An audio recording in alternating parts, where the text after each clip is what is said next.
ဆိုရင်တနင်္ဂနွေသားသမီးရဲ့လုပ်ငန်းဆောင်တာကိစ္စဝဝနော်စီးပွားရေးငွေရေးကြေးရေးကျန်းမာရေးနောက်ပြီးတော့အခြေရေးပညာရေးအိမ်တွင်းအိမ်နောင်ရေးပေါ့နော်ပညာရေးအစားဆောင်ရွက်ရှောင်းနဲ့ပြုလုပ်ရမယ့်ရတရားလေးတွေကိုတစ်ခုချင်းပြပြပေးသွားမှာဖြစ်ပါတယ်အဲ့တော့ဒီလမှာဆိုရင်ပေါ့နော်ဒါတနင်္ဂနွေသားသမီးတွေရဲ့ဒါ3လပိုင်းအတွက်နော်ဒါတလားစာကံကြမ္မာကိုအရင်ဆုံးကြည့်လိုက်တဲ့အခါမှာလုပ်ငန်းစီးပွားပိုင်းတွေကိုအရင်ဆုံးစတင်ပြီးတော့ပြပြပေးသွားမှာဖြစ်ပါတယ်တနင်္ဂနွေသားသမီးတွေရဲ့လုပ်ငန်းစီးပွားကဏ္ဍလေးတွေကြည့်လိုက်တဲ့အခါမှာလုပ်ငန်းစီးပွားနဲ့ပတ်သက်ပြီးတော့ခက်ခဲနေတဲ့เนาะအကြောင်းကိစ္စလေးတွေရက်တက်နေတဲ့လုပ်ငန်းလေးတွေကတော့ပြန်ပြီးတော့အဆင်ပြေလာတာမျိုးလေးတွေเนาะခက်ခဲမှုတွေလွတ်မြောက်လာတာမျိုးလေးတွေကြုံတွေ့ရလိမ့်မယ်เนาะမမီတို့ရဲ့ကိုယ်ပိုင်เนาะဒီလုပ်ရည်ကန်ရည်အစွမ်းအစားနဲ့အောင်မြင်နိုင်မဲ့အနေထားလေးမှာရှိပါတယ်နည်းနည်းလေးအားစိုက်ထုတ်ပြီးစ조사ရုန်းကန်နိုင်မှအရာအဆင်ပြေချုံမွတ်တတ်ပါတယ်တဲ့စိတ်ကူးကြံစီတွေမျှော်လင့်ထားသလိုတော့မဖြစ်လာဘူးဒါပေမဲ့เนาะကိုယ့်ရဲ့စ조사အားထုတ်မှုကြောင့်အဆုံးသတ်မှာအောင်မြင်နိုင်တဲ့အနေထားလေးမှာရှိရပေါ့เนาะအဲ့တော့လုပ်ငန်းပိုင်းတွေမှာတော့အနေငယ်ရန်ပေါ်တာလေးတွေအပြိုင်ဆိုင်တိုက်ခံလေးတွေပေါ့เนาะရှိတာမျိုးလေးတွေဒီကြုံတွေ့ရမယ်ထို့အပြိုင်ဆိုင်တိုက်ခံတွေကတော့မိမိတို့ကြော်လွားနိုင်တဲ့အနေထားလေးတွေရှိရပေါ့เนาะနောက်ပြီးတော့ရဝင်းမှာအဆက်အသွယ်ကောင်းလေးတွေရရှိတာမျိုးเนาะမိတ်ဆွေတို့ရဲ့အကူအညီထောက်ပံ့ကောင်းလေးတွေရရှိတာမျိုးလေးတွေရှိမယ်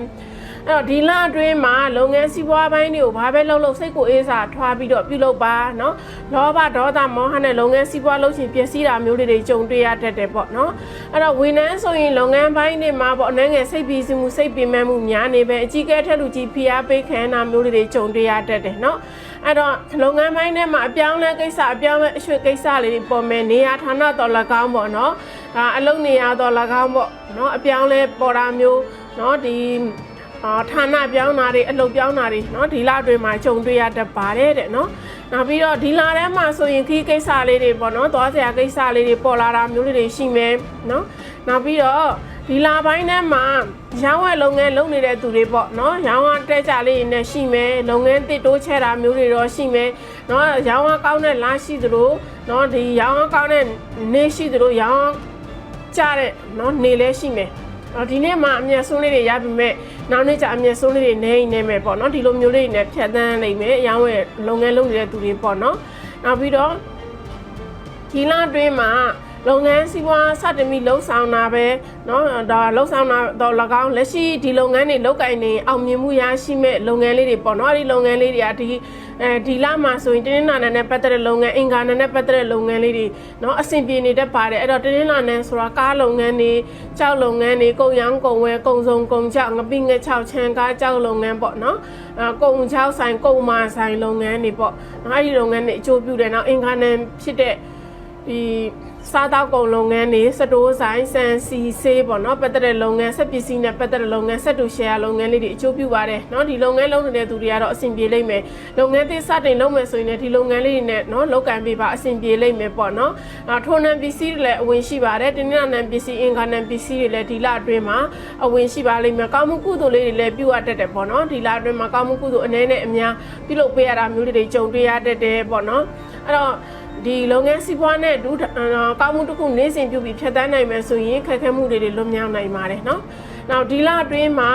ငွေကြေးကဏ္ဍလေးတွေပေါ့เนาะငွေကြေးကဏ္ဍလေးတွေကြီးလိုက်တဲ့အခါမှာငွေကြေးရတော့ဒါအဝင်ရှိနေမယ်ပေါ့เนาะငွေကြေးပိုင်းတွေကငွေကန်ကောင်းလာမယ်ရစရာရှိရည်ပြန်ရတာမျိုးတွေရှိမယ်ကိုကပေးစရာရှိရည်လည်းပြန်ပေးနိုင်တာမျိုးတွေရှိမယ်ပေါ့เนาะအဲ့တော့ငွေရသူတစ်ပါးကိုအတွက်ငွေကုန်ကြေးကြတွေများမယ်ကိုယ့်ရဲ့မိသားစုအတိုင်းဝိုင်းကိုထောက်ပံ့ပေးနေရမျိုးသူတစ်ပါးကိုကိုကြီးထောက်ပံ့ပေးနေရမှုကြောင့်ငွေပြန်ပြီးတော့အထွက်တာမျိုးလေးတွေရှိမယ်ပေါ့เนาะအဲ့တော့မမိကိုယ်တိုင်လည်းငွေသုံးများမှုကြောင့်ငွေကြေးဘိုင်းလေးတွေဘောနော်အကုန်ကြားလေးတွေရှိရတဲ့အတွက်ငွေကိုခြေတာသုံးစီးနဲ့ကန်းနဲ့သုံးနိုင်မှာအဆင်ပြေမယ်အဲ့တော့ဒီလအတွင်းမှာလောင်းကစားပြုလုပ်သူများဒုက္ခရောက်တဲ့အတွက်လောင်းကစားပြုလုပ်ဒါမျိုးဖြစ်နေနည်းနဲ့နော်ငွေရှာတာစီးပွားရှာတာမျိုးရှောင်ပေးရမှာဖြစ်ပါတယ်နော်အဲ့တော့ငွေရပေါက်တွေထိမ့်ပြီးသုံးဆွဲနိုင်မယ်ဆိုရင်ငွေကြေးကံကောင်းလာမယ်လားလေးတစ်လားဖြစ်ပါတယ်နော်ငွေကံထီကံကောင်းတဲ့လားလေးတစ်လားဖြစ်ပါတယ်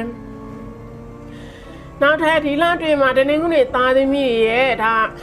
ါလူမှုရေးခန္ဓာလေးတွေပေါ့နော်ကြည်လိုက်မယ်လူမှုရေးခန္ဓာလေးတွေကြည်လိုက်တဲ့အခါမှာအနှဲငယ်တော့အစမပြေမှုလေးတွေအနှဲငယ်ရှိမယ်အကြီးမားတော့ပြဿနာတော့မရှိဘူးမမိကိုမနာလိုတာလေးတွေတိုက်ခိုက်တာလေးတွေတော့ရှိမယ်ပေါ့နော်အိမ်မှာလည်းဒါဒီပြောမယ်ဆိုရင်ဒီအကြီးကဲပိုင်းနဲ့စိတ်သဘောထားကွဲလဲတာမျိုးလုပ်ငန်းပိုင်းထဲမှာလည်းအကြီးကဲပိုင်းနဲ့စိတ်သဘောထားကွဲလဲတာမျိုးတွေရှိမယ်နော် နောက်ပြီးတော့အမျိုးသမီးတူတောင်းတဲ့စကားများအားလေးတွေစကားအခြေတင်လေးပြောရတတ်တယ်ပေါ့နော်အရာသတိနဲ့ပြောဆိုလို့ကင်မှာစိတ်လဲမှန်မှာပြုလို့ပြောဆိုတာလေးတွေရှောင်ပေါ့နော်သူများကိစ္စဝင်ပါနဲ့ဂျောင်းဝင်ဖြစ်ရှင်းတာလေးတွေရှောင်ပေးရမှာဖြစ်ပါတယ်နော်ဒီလမှာနောက်ထပ်ဒီလအတွင်းပေါ့နော်အိမ်တွင်းအိမ်နောင်ရေးခန္ဓာလေးတွေကြည့်လိုက်တဲ့အခါမှာအိမ်တွင်းအိမ်နောင်ရေးပိုင်းလေးတွေမှာပေါ့နော်အနှဲငယ်လေးကန်စတာနှိမ့်ကြနေတယ်ပြဿနာလေးတွေနှဲငယ်ရှိနေတာမျိုးလေးတွေရှိမယ်အိမ်မှာပေါ့အတိုက်ခံလေးတွေပေါ်နေတယ်နော်မိသားစုရေးရမှာတော်တော်ကောင်းပေါ့နော်အိမ်တွင်းမှာတော်တော်ကောင်းအတိုက်ခံလေးတွေပေါ်နေတာမျိုးရှိမယ်နော်စိတ်တိုင်းမကြစိတ်လိုမကြမှုတွေစိတ်သဘောထားကွဲလွဲမှုလေးတွေနှဲငယ်ရှိနေမယ်ပေါ့နော်အဲ့လိုမျိုးလေးတွေအဲ့တော့အိမ်နောင်ရေးမှာလည်းခရောက်ကစားလေးတွေဖြစ်မယ်မိမိအိမ်နောင်ပဲကြောင့်စိတ်ပြင်းမဲ့နာမျိုးတွေရှိမယ်ဘာမဟုတ်တဲ့ပြဿနာနည်းတွေလည်းတရားနဲ့တရားအရှုံးမပေးတာမျိုးတွေရှိမယ်တရားနဲ့တရားမှန်မှန်နာလေးတွေထားနေတတ်တယ်ပေါ့နော်တရားနဲ့တရားအရှုံးပေးအရှုံးမပြီးလည်းတွဲနိုင်မှနော်အေဂျင့်နာမျိုးတွေရှိမယ်ထို့ကြောင့်အိမ်နောင်ရေးကဏ္ဍလေးတွေမှာအရှုံးပေးပြီးတော့နားလည်မှုနဲ့နော်ဒါလည်းတွဲနိုင်ရင်တော့အေဂျင့်လာပါလိမ့်မယ်အဲ့တော့မကြခဏဆိုတော့ခရောက်ကစားလေးတွေအတိုက်ခံလေးတွေမကြပြောနေရမယ့်အနေထားလေးတွေရှိရဲ့အတွက်ပေါ့နော်တရားနဲ့တရားအရှုံးပေးပြီးတော့နော်နေထိုင်ပြုမှုပြောဆိုပေးပါအဲ့တော့ဒီလအတွင်းမှာမေတ္တာရေးခန္ဓာလေးတွေပေါ့နော်ငယ်သူတွေအတွက်မေတ္တာရေးခန္ဓာလေးတွေကိုကြည့်လိုက်တဲ့အခါမှာအဲ့တော့မိမိကိုစိတ်ဝင်စားတဲ့သူလေးတွေပေါ်လာတာမျိုးလေးတွေကို propose လုပ်တဲ့လူတွေပေါ်လာတာမျိုးတွေရှိမြဲအခြေကံကောင်းမဲ့အခြေစမ်းပွင့်မယ်ဆိုတဲ့သဘောတက်ရောက်ပါတယ်နော်ဒီလထဲမှာအဲ့တော့အခြေကံကောင်းနေတဲ့အစင်မပြေဖြစ်နေတဲ့သူတွေပြန်ပြီးတော့အစင်ပြေတာမျိုးအဆက်အသွယ်ပြတ်နေတဲ့သူတွေလည်းပြန်ရတာမျိုးလေးတွေရှိမယ်ပေါ့နော်အဲ့တော့ချစ်သူဆောင်လွဲတဲ့အနေနဲ့ကတော့မမိချစ်သူကိုသဝင်လို့စိတ်မချမှုတွေအထင်မြင်လွဲမှားမှုတွေရှိမယ်နော်မမိချစ်သူကြောင့်တစ်ခါတည်းစိတ်ပင်မဲ့နာမျိုးလေးတွေရောရှိမယ်ပေါ့နော်ဒါကြီးကြီးမားမားပြဿနာတော့မတက်ဘူးရန်ဖြစ်လိုက်ပြန်ချစ်လိုက်တော့ရှိမယ်ပေါ့နော်တော့ငရဲ့သူတွေအဲ့တော့နောက်ထပ်အနေနဲ့ပေါ့နော်ဒါကျမ်းမာရေးခန္ဓာလေးတွေပေါ့ကျမ်းမာရေးကဏ္ဍလေးတွေကြည့်လိုက်တဲ့အခါမှာအာယုံကြောအားနေတာလေးတွေရှိမယ်အစာအိမ်လေးအောက်နာလေးတွေရှိမယ်ဒီလအတွင်းပေါ့နော်ခေါင်းမူတာလေးတွေပေါ့နော်အဲ့တော့ခေါင်းမကြည့်တာလေးတွေပေါ့နော်အဲ့လိုမျိုးလေးတွေရှိမယ်နောက်ပြီးတော့ဒီအသက်ကြီးပိုင်းနေဆိုရင်နှလုံးအားနေပြီးတော့เนาะအလူလက်ပိုင်းအသက်ကြီးပိုင်းနေဆိုနှလုံးအားနေပြီးတော့မူမောရေလုံနာမျိုးလေးတွေနောက်ခြေလက်ထိခိုက်ဒဏ်တာလေးတွေပေါ့เนาะဒါခြေလက်လေးလံထိုင်းပိုင်းတာမျိုးလေးတွေဖြစ်တတ်တယ်ပေါ့เนาะနည်းနည်းလေးတော့ချမ်းမာရေးအသက်ကြီးပိုင်းတွေချူချတတ်တယ်နော်ငရေသူတွေအတွက်ကတော့ဒီအဓိကတော့ပေါ့เนาะဒါအာယုံကြောအစာအိမ်ဝမ်းပိုင်းနဲ့ပတ်သက်တာလေးတွေပေါ့เนาะဖြစ်တတ်တယ်အဲ့တော့အသက်အန္တရာယ်ဆိုရင်ကြတော့မရှိဘူးပေါ့နော်ဒါပေမဲ့အနေငယ်တော့ခြူချတတ်တယ်အဲ့တော့ခြေလက်ထိခိုက်တဲ့တာလေးတွေရှိရဲ့အတွက်ပေါ့နော်ဒါဆိုင်ငယ်ကားစီယာလေးတွေပေါ့နော်သတိထားပေးရမှာဖြစ်ပါတယ်တစ်ခါတည်းစေတိုးစေတော့ပြူရတတ်တယ်ပေါ့နော်နောက်ထပ်တနင်္ဂနွေသားသမီးတွေရဲ့ပညာရေးခန္ဓာလေးကိုကြည့်ပေးပါမယ်နော်ပညာရေးခန္ဓာလေးရတော့တိုးတက်လာတတ်ပါတယ်နော်အသိပညာဘူးသူတွေတို့ပွားမယ်ပေါ့နော်ဆရာကောင်းတွေရဲ့လမ်းညွှန်မှုသွန်သင်ဆုံးမမှုနိပေးလန်းပြမှုကြောင့်အောင်မြင်နိုင်တဲ့အနေထားမှာတော့ရှိရဲ့အနေငယ်ပေါ့အယုံစိုက်ထုတ်ပြီးစ조사နိုင်တော့အဆင်ပြေမယ်ပေါ့နော်တခြားအရာတွေစိတ်ဝင်စားပြီးတော့ပညာရေးပိုင်းကိုပေါ့နော်ဒီစိတ်ဝင်စားမှုအားနဲ့တာမျိုးတွေတစ်ခါတည်းကြုံတွေ့ရတဲ့ဒီလိုမျိုးလေးတွေဖြစ်လာရင်ခက်ခဲမှုတွေရှိလာတဲ့အတွက်စိတ်နစ်ပြီးစ조사ပေးနိုင်မှအောင်မြင်မှုရရှိမယ့်အနေထားမှာတွေ့ရတယ်ပေါ့နော်အဲ့တော့ဒီတစ်လားလုံးမှာဆိုရင်ဒါအကျိုးပေးပေါ့နော်ဒါထီကနန်းပေါ့နော်ဒါ lucky ကနန်းလေးတွေကိုပြောပေးပါမယ်အဲ့တော့ထီကန်ကောင်းတဲ့လာလေးဖြစ်တဲ့အတွက်ပေါ့နော်ဒါထီထိုးပေးလို့ရပါတယ်အကျိုးပေး lucky ကနန်းလေးတွေကတော့1ကနန်း5ကနန်း2ကနန်းလေးတွေတော့အကျိုးပေး lucky ကနန်းလေးတွေဖြစ်ပါတယ်နော်အကျိုးပေးကာလာလေးတွေကတော့အဝါပွင့်အဝါရောင်ဖြူပွင့်ဖြူရောင်ပန်းရောင်လေးတွေအကျိုးပေးပါတယ်เนาะအရေးကြီးသောကိစ္စတွေအရေးကြီးသောလုပ်ငန်းတွေเนาะခီးကိစ္စတွေပေါ့အရေးကြီးသောအကြောင်းအရာကိစ္စတွေမှာဝစ်စင်အသုံးပြုခြင်းဖြင့်ကံစတာပွင့်လန်းစေပါလိမ့်မယ်เนาะဒါကတော့ဒီတလားလုံးအတွက်ဒါဒီတနင်္ဂနွေသားသမီးတွေရဲ့ပေါ့เนาะဒါကံစားတာပေါ့တလားစားကံစားတာလေးဖြစ်ပါတယ်အဲ့တော့ဒီတလားလုံးအစားစားရအဆင်ပြေစေဖို့အတွက်ပြုလုပ်မယ့်ရေတရားလေးပြောပေးပါမယ်ဒီတလားလုံးကံကောင်းမှုအတွက်เนาะအမြဲတမ်းပြုလုပ်ပေးရမှာကမိမိတို့ရဲ့မွေးနံထောက်မှာငွေထီးကိုလက်လှူပေးပါမိမိတို့ရဲ့မွေးနံထောက်မှာငွေထီးကိုလက်လှူပေးပါမိမိအိမ်ဖျားမှာကြောင့်အာယုံဆုံးအုံချောင်းညွတ်အမြဲတမ်းကတ်လှူပေးပါเนาะအဲ့တော့တက်ကြီးပူစော်တာမျိုးတွေလူသွားလန်းလေးတွေအမိုင်ရှင်းတာတန်ရှင်းလောက်တာလမ်းပြင်လမ်းဖို့တာလေးတွေပြုလုပ်ပေးပြီးတော့မိမိလိုရာဆူတောင်းခြင်းဖြင့်နဲ့ကံကောင်းခြင်းတွေရရှိလာမှာဖြစ်ပါတယ်เนาะဒီရတရားလေးတွေတလားလုံးပြုလုပ်ပေးခြင်းဖြင့်ရเนาะကံကောင်းခြင်းတွေရရှိလာမယ်เนาะခက်ခဲမှုလေးတွေလွတ်မြောက်လာတတ်ပါတယ်ထို့ကြောင့်ဒီလမှာဆိုရင်တနင်္ဂနွေသားသမီးတွေအဆအဆရအဆင်ပြေမှုရှိကြပါစေလုပ်ငန်းစီးပွားတိုးတက်ကြပါစေအသက်ရှူတိုင်းလဲဝင်ငွေတွေတိုးကြပါစေယောဂဘေးအန္တရာယ်ဘေးတွေကင်းဝေးပြီးစိတ်ရည်ချမ်းသာခြင်းကိုယ်ရည်ကျန်းမာခြင်းနဲ့ပြည့်စုံပြေဝနိုင်ကြပါစေလို့ဆရာမစောလာနွယ်နီကနေဆုတောင်းမေတ္တာပို့သလိုက်ပါတယ်ရှင် ဒီလမှာဆိုရင်တင်းနာသားသမီးတွေရဲ့လုပ်ငန်းကိစ္စတွေเนาะစီးပွားရေးငွေရေးကြေးရေးကျန်းမာရေးအိမ်တွင်းအိမ်နောင်ရေးလူမှုရေးပေါ့နော်ပညာရေးအစားဆောင်ရရှောင်းတဲ့ပြုလုပ်ရမယ့်ရေရာလေးတွေပေါ့နော်အကျိုးပေးကာလာလေးတွေအကျိုးပေးလက်ကီးကနန်းလေးတွေကိုတူခချင်းပြပြပေးသွားမှာဖြစ်ပါတယ်အဲ့တော့ဒီလမှာဆိုရင်ဒါတင်းနာသားသမီးရဲ့အရင်ဆုံးလုပ်ငန်းစီးပွားပိုင်းနဲ့ပတ်သက်ပြီးတော့ပြပြပေးသွားမှာဖြစ်ပါတယ်အဲ့တော့ဒီလအတွက်လုပ်ငန်းစီးပွားကဏ္ဍလေးတွေကိုကြည့်လိုက်တဲ့အခါမှာမိမိတို့ရဲ့လုပ်ငန်းစီးပွားလုပ်ကိုင်တဲ့နေရာမှာငွေကြေးကိုဦးစားမပေးဘဲနဲ့မိမိရဲ့အကြံဉာဏ်လုံနိုင်စွမ်းရည်နဲ့နိပရိရဲ့ကိုအသုံးပြုပြီးတော့เนาะဒါလောက်ကိုင်းခြင်းမြင်အောင်မြင်ပြီးတော့เนาะဒီအစဉ်ပြေချောမှုတွေเนาะ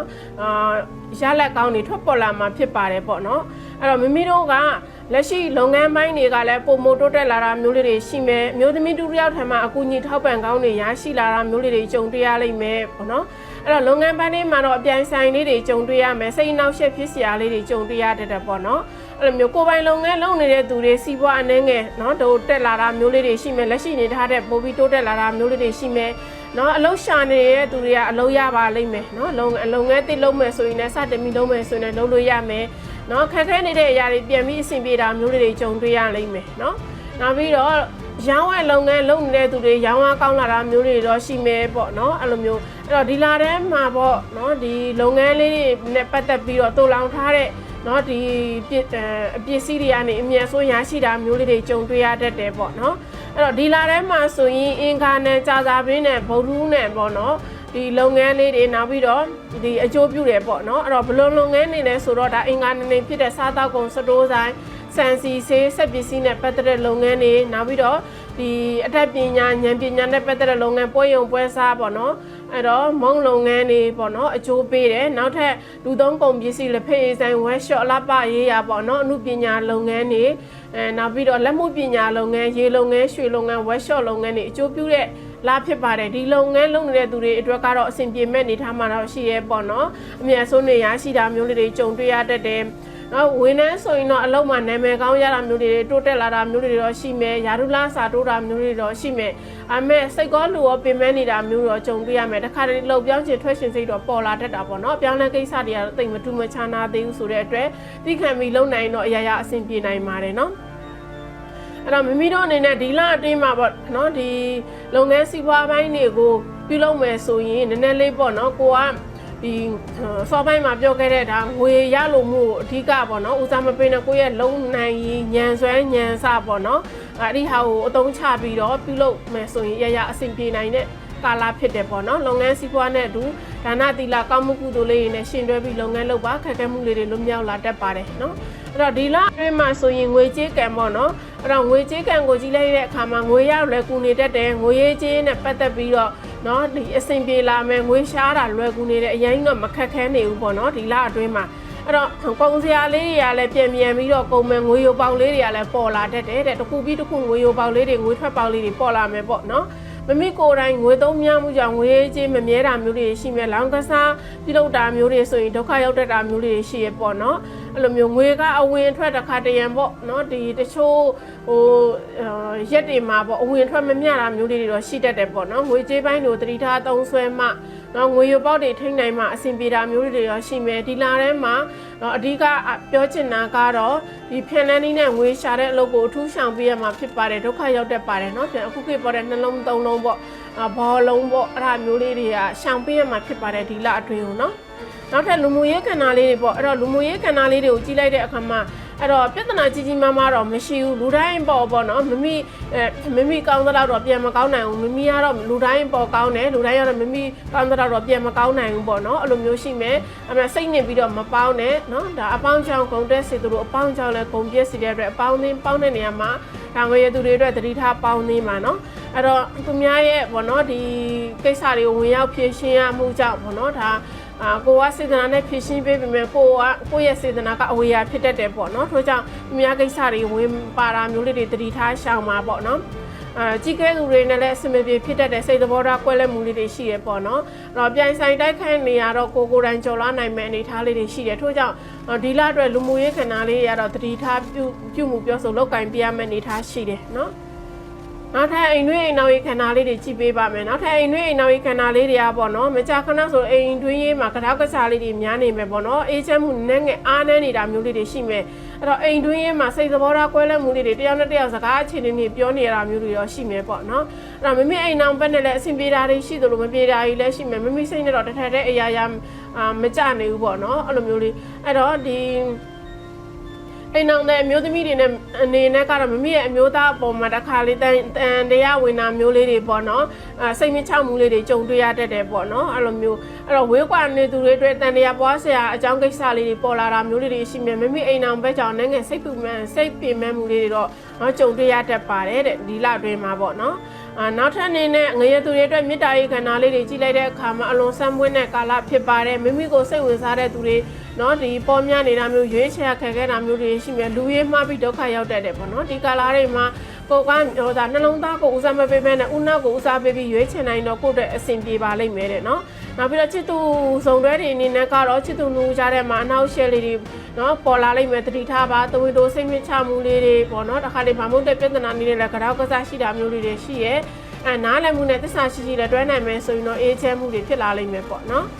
နောက်ပြီးတော့ကျမ်းမာရေးခန္ဓာလေးတွေပေါ့နော်အဲ့တော့ကျမ်းမာရေးခန္ဓာကိုကြည့်လိုက်တဲ့အခါမှာကြီးကြီးမားမားယောဂါဆိုအញ្ញံတော့မရှိဘူးပေါ့နော်ဒါကမဲ့အနှဲငယ်လေးတော့ဖြစ်တတ်တယ်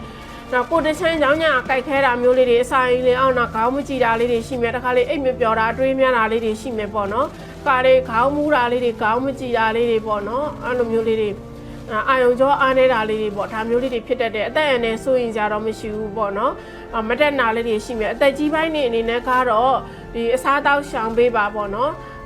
ဒီအဓိကဖြစ်တဲ့ယောဂါတော့1 5နဲ့ပတ်သက်ပြီးတော့အစာမာပြီးတော့เนาะဖြစ်တဲ့အတွက်เนาะအစားတောက်ရှောင်ပေးပါရေချိုးမားတာလေးတွေဖြစ်တဲ့အတွက်ရေခဲရေတောက်တာမျိုးလေးတွေရေချိုးမားတာလေးတွေသတိထားပေါ့เนาะရေချိုးတဲ့နေရာတွေမှာအချိန်နဲ့เนาะဒီအခါနဲ့တေချာကြည့်ချိုးနိုင်တော့ပို့ပြီးအဆင်ပြေနိုင်တယ်ပေါ့เนาะရေချိုးမားပြီးတော့ကျန်းမာရေးညနာမျိုးလေးတွေအနေထားအစားတောက်မှမှုကြောင့်ကျန်းမာရေးချူချာတက်တယ်လို့เนาะတွေ့ရပါတယ်နောက်ထပ်ပညာရေးခန္ဓာလေးတွေပေါ့နော်ဒါပညာရေးခန္ဓာလေးကြီးတိုက်တဲ့အခါမှာပညာရေးမှာတိုးတက်မယ်သင်တန်းကိစ္စလေးပေါ်မယ်သင်တန်းတဲ့ဆရာကိစ္စလေးတွေပေါ်လာမယ်ပေါ့နော်ဆာမွေးဖြစ်တာမျိုးတွေရှိမယ်အဲ့တော့သင်တန်းဆာမွေးကိစ္စတွေအောင်မြင်နိုင်တဲ့အတွက်နော်ဆာမွေးဖြစ်မယ်ဆိုရင်လည်းအောင်မြင်မှုတွေအနေထားမှာနော်အောင်မြင်မှုပန်းနိုင်အနေထားကိုရောက်ရှိတတ်တယ်ပေါ့နော်နည်းနည်းလေးတော့စိတ်နှစ်ပြီးစူးစမ်းနိုင်တော့အရာအဆင်ပြေလိမ့်မယ်ပေါ့နော်နောက်တစ်ခါတရံပေါ့မမီတို့အနေနဲ့ပညာရေးခန္ဓာလေးတွေပေါ့နော်လူမှုရေးပေါင်းသင်းကြောင့်ပညာရေးထိခိုက်တာလေးတွေနော်နောက်ပြီးတော့အခြေအကြောင်းပညာရေးထိခိုက်တာလေးတွေရှိရတဲ့ထိုးအရာတွေကိုပေါ့နော်ဒါစိတ်မနစ်ဖ ೇನೆ ပညာရေးကိုစိတ်နှစ်ပြီးစူးစမ်းမယ်ဆိုရင်အရာအောင်မြင်မှုရရှိမဲ့အနေထားလေးမှာတွေ့ရတယ်ပေါ့နော်နောက်ထပ်ခရီးကန်လေးနဲ့ပတ်သက်ပြီးတော့ကြည့်ပေးပါမယ်အဲ့တော့ခရီးကန်လေးတွေကတော့နည်းငယ်အားနဲ့နေမယ်ခရီးကထွက်ပြတော့မလို့နဲ့เนาะဒါပြည်တွင်းခရီးစဉ်တွေရောပြည်ပခရီးစဉ်ရောထွက်ပြတော့မလို့နဲ့မထွက်ဖြစ်တာမျိုးကြံ့ကြာတာမျိုးလေးတွေပေါ့เนาะအဲ့လိုမျိုးတွေတော့ရှိမယ်ဆောင်းတိုင်းနေရာမျိုးလေးတွေတော့ကြုံတွေ့ရလိမ့်မယ်ခရီးစဉ်လေးတွေကပေါ့เนาะကိုမျှော်လင့်ထားသလိုအလွယ်တကူမရှိနေဘူးမဖြစ်နေဘူးပေါ့เนาะအဲ့လိုနည်းငယ်ဆောင်းတိုင်းစရာတာမျိုးလေးတွေကြုံမယ်ပြည်တွင်းပြည်ပခရီးလေးတွေကပေါ့เนาะနောက်ထပ်ဒီလအတွက်အကျိုးပေးပေါ့နော် lucky ကနန်းလေးတွေကြည့်ပေးပါမယ်အဲ့တော့ဒီလအတွက်အကျိုးပေး lucky ကနန်းလေးတွေကတော့ဒါခွန်ကနန်း5ကနန်း3ကနန်းလေးတွေကတော့အကျိုးပေး lucky ကနန်းလေးတွေဖြစ်ပါတယ်အကျိုးပေး lucky ကာလာလေးတွေကြည့်လိုက်တဲ့အခါမှာပေါ့နော်အဖြူရောင်လေးတွေအဖြူပွင့်လေးတွေပေါ့နော်အနီရောင်လေးတွေနောက်ပြီးတော့နီညိုပွင့်လေးတွေအနီပွင့်လေးတွေပေါ့နော်ပန်းရောင်လေးတွေကတော့အကျိုးပေး lucky ကာလာလေးတွေဖြစ်ပါတယ်အရေးကြီးသောကိစ္စတွေအရေးကြီးသောလုပ်ငန်းတွေအရေးကြီးသောအကြောင်းအရာကိစ္စတွေမှာဝိသေအသုံးပြုခြင်းဖြင့်ကံစရာပွင့်လန်းစီပါလိမ့်မယ်နော်ဒါတော့ဒီတလားလုံးအတွက်ဒိနာသားသမီးတွေရဲ့ပေါ့နော်ဒါအထူး hostel ဖြစ်ပါတယ်ဒီတလားလုံးအဆအရာအဆင်ပြေစေဖို့အတွက်ကံကောင်းစေဖို့အတွက်ပြုလုပ်မယ့်ရတရားလေးတွေပြောပေးပါမယ်ပေါ့နော်ဒီရတရားပြုလုပ်ပေးခြင်းဖြင့်ကံတရားရဲ့အထောက်ပံ့ကောင်းလေးတွေရရှိဖြစ်ပါတယ်အဲ့တော့အဲ့မှာကတော့မမီတို့အမှအမြဲတမ်းခွဲစပဲတွေလှူပေးပါနော်ကံအညံ့နေမကြရစီကြော်လေးအမြဲတမ်းကတ်လူပြီးတော့စုပေးပေါ့နော်နောက်ပြီးတော့လက်လေးတွေလက်နှိုးခါလေးတွေလောက်ပါဖျားကအမြဲတမ်းပါဒီထားပြီးတော့နော်ဒါလိုရာစုတဲ့ထောက်ရရှိလာမယ်ခဲမှုတွေပါလိမ့်မယ်နော်ထို့အမှဆိုဒီနာစင်ပြေကြလုပ်ငန်းပိုင်းပို့တက်ကြပါစေတို့ယောဂဘေးအနေဝေပြီးစိတ်ကိုမှချင်းနဲ့ပြည့်စုံနိုင်ကြပါစေလို့ဆရာမတွေနေဆုတောင်းလိုက်ပါတယ်ဒီလမှာဆိုရင်အင်္ဂါသားသမီးရဲ့အလုပ်ကိုင်းကိစ္စတွေเนาะစီးပွားရေးငွေရေးကြေးရေးကျန်းမာရေးအခြေ ပညာရေးအစပေါ့နော်အဆဆရအဆင်ပြေစေဖို့အတွက်ဒါမိအနေနဲ့ဒီတလားလုံးစောင်းရန်ရှောင်းရန်လေးတွေနော်နောက်ပြီးတော့ဒီတလားလုံးအတွက်ဒါအကျိုးပေးကဏ္ဍလေးတွေနော်အကျိုးပေးကာလာလေးတွေနဲ့ဒါပြုလုပ်ရမယ့်ရေတရားလေးတွေကစာတစ်ခုချင်းပြပေးသွားမှာဖြစ်ပါတယ်နော်အဲ့တော့ဒီလမှာဆိုရင်ဆုံးအင်္ဂါသားသမီးရဲ့လုပ်ငန်းစီးပွားပိုင်းလေးတွေကိုစတင်ပြီးတော့ပြပေးသွားမှာဖြစ်ပါတယ်အဲ့တော့ဒီလအတွင်းမှာအင်္ဂါသားသမီးရဲ့လုပ်ငန်းစီးပွားပိုင်းလေးတွေကိုကြည့်လိုက်တဲ့အခါမှာထူးခြားစွာတိုးတက်လာတာမျိုးလေးတွေရှိနေလိမ့်မယ်ပေါ့နော်အဲ့တော့လုပ်ငန်းတစ်တွေပေါ်မယ်စိတ်ကူးအကြံစီတစ်တွေလည်းပေါ်လာတာမျိုးတွေတော့ရှိမယ်ပေါ့နော်လုပ်ငန်းပိုင်းတွေမှာတော့နိုင်ငံအနောက်ရှက်ဖြစ်စရာလေးရတော့ကြုံတွေ့ရတာမျိုးလေးတွေရှိလာမယ်မမီရဲ့ဒီစထိုးလောက်ကင်ပြောဆိုမှုကြောင့်အရာရာပျက်စီးတတ်ပါတယ်တဲ့ထို့ကြောင့်ဒီစထိုးပြုလုပ်ပြောဆိုတာလေးတွေရှောင်ပေးရမှာဖြစ်ပါတယ်ဒီလမှာလုပ်ငန်းစီးပွားပိုင်းတွေကိုလှုပ်တော့မဲ့အခါမှာเนาะအရာရာစဉ်းစားချင်းချင်းเนาะဝေဖန်သုံးသပ်ပြီးတော့ပြုလုပ်ပြောဆိုနိုင်ရင်တော့ပြုလုပ်နိုင်ရင်တော့ပို့ပြီးတော့အပြင်ပြေတာမျိုးလေးတွေကြုံတွေ့ရမယ်ပေါ့เนาะအဲ့တော့ကိုကဒီလာထဲမှာကိုကလုပ်ငန်းသစ်တွေစပြီးတော့အကောင့်ထဲပေါ်ရှင်နေဆိုရင်လည်းပေါ်လို့ရတယ်ပေါ့เนาะအဲ့တော့လုပ်ငန်းသစ်စတမီလုံးမဲ့သူတွေအတွက်လည်းအဆင်ပြေမဲ့လာလေးတစ်လဖြစ်ပါတယ်ပေါ့เนาะအမေဘာပဲလုပ်လို့စိတ်ကိုအေးထားပြီးတော့လုပ်ငန်းပြုလုပ်ဖို့တော့လိုအပ်လိမ့်မယ်ပေါ့နော်လူမျိုးခြားနဲ့လောက်ကန်ရတဲ့လုပ်ငန်းလေးတွေမှာအဆင်ပြေလိမ့်မယ်ပေါ့နော်အဲ့လိုမျိုးတခြားနိုင်ငံခြားနဲ့ပတ်သက်တဲ့ဖက်ဆက်လုပ်ငန်းတွေလူမျိုးခြားနဲ့ပတ်သက်ပြီးတော့နော်ဒါလုပ်တဲ့လုပ်ငန်းတွေကတော့အရာရာအဆင်ပြေမဲ့နေထားမှာတော့ရှိတယ်နော်နောက်ပြီးတော့ဝန်ထမ်းဆိုရင်လုံမှာစိတ်မပါသလိုဖြစ်နေတာမျိုးတွေရှိမယ်နေရာဌာနအသေးရောက်တာမျိုးတွေရှိမယ်နော်လုပ်ငန်းသေးလောက်ကန်ရတာမျိုးတွေတော့ရှိပါလိမ့်မယ်ပေါ့နော်အထက်လူကြီးဖိအားပေးခြင်းခံရတာမျိုးတွေကြောင့်နဲ့စိတ်ပြေမဲ့မှုတွေတော့နိုင်ငံကြုံတွေ့ရပါတယ်တဲ့နော်လုပ်ငန်းပိုင်းထဲမှာအဲ့တော့လုပ်ငန်းပိုင်းနဲ့ပတ်သက်ပြီးတော့မမီကိုဝေဖန်ပြစ်တင်တာမျိုးလေးတွေလည်းခံရတတ်ပါတယ်တဲ့ပေါ့နော်ကိုဒါဝေဖန်ပြောဆိုပြစ်တင်ခြင်းပေါ့နော်ဒါဝန်ထမ်းတွေဆိုရင်ဒီလိုမျိုးလေးတွေလည်းကြုံတွေ့ရတတ်ပါတယ်တဲ့အယောင်းဝယ်လုပ်ငန်းလုံးနေတဲ့သူတွေရောင်းဝအတက်ကြရှိနေမယ်လောဘမကြီးပဲနဲ့ယာတီပေါ်လိုက်เนาะအယောင်းဝယ်လုပ်ငန်းတွေလုံးမယ်ဆိုရင်တော့အဆင်ပြေမယ်ပေါ့เนาะဥမာယာတီပေါ်လိုက်ဆိုတော့ဥမာဒီຫນွေဆိုရင်ຫນွေရာသီနဲ့ပေါ့နော်ဒါဖက်ဆက်မဲ့ဒီဟိုဒါစားတောက်ကုန်းတို့ပေါ့နော်လူသုံးကုန်းတို့ပေါ့နော်ဆောင်းရင်းဆိုရင်ဆောင်းရာသီနဲ့ဒါပတ်သက်ပြီးတော့ပေါ့နော်ဒါအသုံးဆောင်ပစ္စည်းတွေနော်မိုးရာသီဆိုမိုးရာသီနဲ့ပတ်သက်ပြီးတော့အသုံးဆောင်ပစ္စည်းတွေဒီလိုမျိုးလေးတွေပေါ့နော်ရာသီလိုက်ဒါအယောင်းဝယ်လုပ်ငန်းလေးတွေပြုလုပ်မယ်ဆိုရင်လည်းပိုပြီးအဆင်ပြေနိုင်ပါတယ်တဲ့နော်ဒီလတွေမှာကြာတာပင်းနဲ့ပတ်သက်တဲ့လုပ်ငန်းတနင်္ဂနွေနဲ့ပတ်သက်တဲ့လုပ်ငန်းအင်္ဂါနဲ့ပတ်သက်တဲ့လုပ်ငန်းတွေအကျိုးပြုလိမ့်မယ်နော်ကြာတာပင်းနဲ့ဆိုတာကတော့ပွဲရုံလုပ်ငန်းပွဲစားလုပ်ငန်းလေးတွေပရိဘောဂလုပ်ငန်းလေးတွေပန်းရောက်တာမုံရောက်တာပဲပွဲစားမြေပွဲစားပေါ့နော်အတတ်ပညာဉာဏ်ပညာနဲ့ပတ်သက်တဲ့လုပ်ငန်းတွေမွေးမြူရေးလုပ်ငန်းတွေအကျိုးပြုတယ်အင်္ဂါနံတွေကစားတောက်ကုန်စတိုးဆိုင်ဆန်စီစေးစက်ပစ္စည်းဆက်တူရှယ်ယာလုပ်ငန်းလေးတွေပေါ့နော်အကျိုးပြုပါတယ်နောက်ထပ်ရောင်းဝယ်လုပ်ငန်းတွေ online shop electronic ပစ္စည်းဥယျာဉ်ခြံလုပ်ငန်းလေးတွေအကျိုးပြုပါတယ်နော်နောက်ပြီးတော့ဒီအိမ်ဆောက်ပစ္စည်းရောင်းဝယ်လုပ်ငန်းတွေအေးဆိုင်ဖွင့်တာမျိုးအကျိုးပြုပါတယ်ဒီလုပ်ငန်းတွေကဒီလအတွက်မှာဒါအဆင်ပြေချုံမွေ့လုပ်ငန်းတွေဖြစ်တယ်ဒီလုပ်ငန်းလုပ်နေတဲ့သူတွေကတော့စီးပွားရေးကောင်းမွန်မဲ့အနေအထားမှာရှိရပေါ့နော်အဲ့လိုမျိုးအဲ့တော့ဒီလာထဲမှာဆိုရင်လုပ်ငန်းပိုင်းလေးတွေကိုပေါ့နော်ဒါလောဘဒေါသမောဟနဲ့လုပ်ငန်းစီးပွားမလုပ်ဖက်နဲ့စိတ်ကိုအေးထားပြီးလုပ်ငန်းလုပ်ခြင်းမြင်အောင်မြင်မယ်။တော့ပြိုင်ဆိုင်မှုတိုက်ခိုက်မှုတွေရတော့နိုင်ငံကြုံတွေ့ရမယ်။ထို့ပြိုင်ဆိုင်တိုက်ခိုက်တွေကိုလည်းမိမိကြော်လာနိုင်နိုင်မယ်ပေါ့နော်။အဲ့တော့လုပ်ငန်းစီးပွားပိုင်းတွေကိုဘာသာတရားလေးတွေနဲ့ကောင်းမှုကုသိုလ်လေးနဲ့ရှင်တွဲပြီးပြုလုပ်ပါ။နောက်ကိုကအရှိမစီးပွားရေးတွေမဲရှာတဲ့နောက်မှာကုသိုလ်ရေးဘာသာရေးအားနေတဲ့အခါမှာကန်ဆိုးတဲ့လတွေရက်တွေဒုက္ခရောက်တဲ့အတွက်ခက်ခဲမှုတွေကြုံလာတဲ့အတွက်ကောင်းမှုလေးတွေဘာသာတရားလေးတွေနော်ဒါကိုင်းရှမ်းပြီးတော့လုပ်ငန်းစီးပွားလုပ်မယ်ဆိုရင်ခက်ခဲမှုတွေလွတ်မြောက်မယ်ပေါ့နော်။နောက်ထပ်လူမှုရေးကဏ္ဍလေးတွေကြီးလိုက်တဲ့အခါမှာစိတ်ညစ်စရာလေးတွေရှိမယ်အနေငယ်ရှုပ်ထွေးမှုလေးတွေရှိမယ်ပေါ့နော်အဲ့တော့စိတ်သဘောထားကွဲလွဲမှုလေးတွေရှိမယ်မိမိရဲ့လုပ်ငန်းပိုင်းတွေမှာရောပေါ့နော်ပတ်ဝန်းကျင်နဲ့ရောပေါ့နော်အဲ့လိုမျိုးလေးတွေမှာဒါမိတ်ဆွေတွေနဲ့ရောစိတ်သဘောထားကွဲလွဲမှုလေးတွေရှိနေမယ်သူတို့ဘာမကောင်းပြောဆိုတာမျိုးဆွဆွဲတာမျိုးအကြောင်းမဲ့တက်ခံတဲ့အတွက်သတိထားပါနော်အဲ့လိုသူများကိစ္စဝင်ပါတာမျိုးလေးတွေဝေရဆက်ပွက်တာဆက်ဖက်ပြောဆိုလောက်ကင်တာလေးတွေရှောင်ပြရမှာဖြစ်ပါတယ်ပေါ့နော်အရာရာကိုတီးခံပြီးတော့ကိုလုံးဆရာရှိရဲ့အလုပ်ကိုလုံးဝတာအဆင်ပြေပါလိမ့်မယ်နော်အဲဒါကြောင့်လူမှုရေးခန္ဓာလေးတွေနည်းနည်းလေးအားနေတဲ့လာလေးတစ်လဖြစ်တဲ့အတွက်သတိထားပြောဆိုလောက်ကင်ပြရမှာဖြစ်ပါတယ်နော်နောက်ထပ်ငွေကြေးကန်အနေနဲ့ပေါ့နော်ငွေကန်ကြည့်လိုက်တဲ့အခါမှာငွေကန်ကောင်းနေတယ်ငွေဝင်ကိန်းရှိရပေါ့နော်အဲ့လိုမျိုးအဲ့တော့ငွေရတော့ဒီအကြောင်းမျိုးနဲ့ငွေဝင်ကလန်းလေးတွေတော့ပေါ်လာတာမျိုးလေးတွေတော့ရှိမယ်အဲ့တော့ငွေအသုံးများမှုကြောင့်ငွေလက်ထက်မမြဲရှိတဲ့အတွက်နော်ငွေကြေးသုံးဆွဲတဲ့နေရာမှာသတိထားသုံးဆွဲပါငွေလူလိမ်ခံရတတ်ပါတယ်ထို့ကြောင့်အာမခံတာချင်းကားတာလေးတွေရှောင်ပေးပါနော်ငွေကြေးနဲ့ပတ်သက်ပြီးရန်ပေါ်တာမျိုးလေးတွေစကားများတာမျိုးတွေရှိရတဲ့အတွက်နော်ချင်းကားတာအာမခံတာလေးတွေသတိထားပေါ့နော်အဲ့လိုမျိုး အဲ့တော့ကိုကဆုံးမီဦးထင်ရတဲ့အရာတွေကလည်းငွေကြေးတွေလည်းပြန်ပြီးရရှိတာမျိုးမထင်မှတ်ထားတဲ့နော်နေရနေငွေလေးတွေဝင်လာတတ်တာမျိုးတွေရှိမယ်ပေါ့နော်ငွေဝင်ဌာနကောင်းမှုပြုတာလေးတွေပေါ့နော်လူတန်းပေးကမ်းတာလေးတွေပြုလုပ်ချင်းဖြင့်ငွေကံကောင်းလာတာမျိုးတွေဖြစ်လာပါလိမ့်မယ်တဲ့နော်နောက်ထပ်အိမ်တွင်းအိမ်နောက်ရေးခန္ဓာလေးတွေပေါ့နော်အိမ်နဲ့အိမ်နောက်ရေးခန္ဓာလေးတွေကြီးလိုက်တဲ့အခါမှာပြဿနာလေးတွေကတော့အနေငယ်ရှိမယ်သားသမီးအောက်လက်ငယ်သားနဲ့ပတ်သက်ပြီးတော့နော်စိတ်ညစ်တာမျိုးပူပန်တာမျိုးလေးတွေရှိမယ်နောက်ထပ်အိမ်နောက်ရေးမှာဆိုရင်မကြခဏစကားများတာမျိုးတွေတော့ရှိမယ်မိမိစိတ်နဲ့တစ်ထက်တည်းမကြနေတာမျိုးလေးတွေရှိမယ်စိတ်ပူပန်နေရတာစိတ်မချတာမျိုးလေးတွေတော့နော်မိမိအိမ်နောက်ဘက်အပေါ်မှာစိတ်ပူနေရတာမျိုးစိတ်မချတာမျိုးလေးတွေပေါ့နော်ဖြစ်ပေါ်လာတတ်တယ်ဒီလိုအကြောင်းအရာလေးတွေလည်းပေါ်လာတတ်တယ်ထို့ကြောင့်အိမ်တွင်းပိုင်းတွေမှာအနေငယ်အေးချမ်းမှုအားနည်းတတ်တာမျိုးလေးတွေရှိလာတတ်တယ်ပေါ့နော်ဒီလာထဲမှာ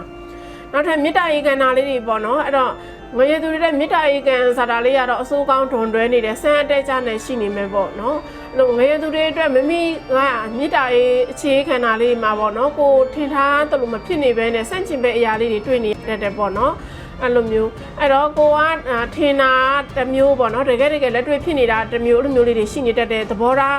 းစိတ်သဘောထားမတိုင်းဆိုင်မှုတွေရှိမယ်ပေါ့နော်အခြေအားကိုစွန့်ပြီးတော့ချစ်တစ်ပေါ်လာမဲ့အနေထားလေးမှာရှိရဲ့အတွက်နော်အဲ့တော့ချစ်သူကြီးစားမရှိသေးတဲ့သူတွေချစ်သူကြီးစားရလာတာမျိုးနော်ကြုံမဲ့အဆက်အသွယ်ပြတ်နေတဲ့သူတွေပြန်ရတာမျိုးတွေတော့ရှိမယ်ပေါ့နော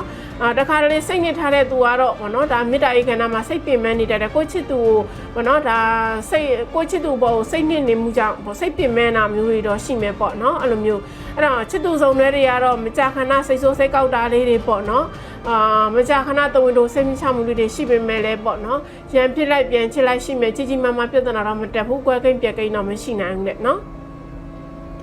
နောက်ထပ်ကျမ်းမာရေးခန္ဓာလေးတွေပေါ့နော်ကျမ်းမာရေးခန္ဓာလေးတွေကြည့်လိုက်တဲ့အခါမှာခေါင်းမကြည့်တာလေးတွေပေါ့နော်ရှိမယ်သွေးပေါင်တက်ကြလေးတွေရှိမယ်ပေါ့နော်နည်းငယ်ခေါင်းမကြည့်တာလေးတွေပေါ့အားနေတာလေးတွေရှိမယ်နော်တခါတလေပေါ့ဝမ်ဖိုင်းနဲ့ပတ်သက်ပြီးလေးအောင်နာအစာ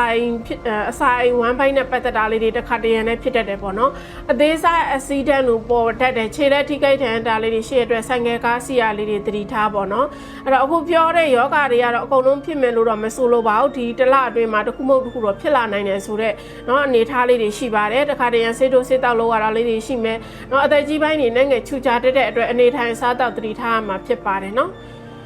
နောက်ထပ်ပညာရေးခန္ဓာလေးတွေပေါ့နော်ပညာရေးခန္ဓာလေးတွေမှာကြည့်လိုက်တဲ့အခါမှာ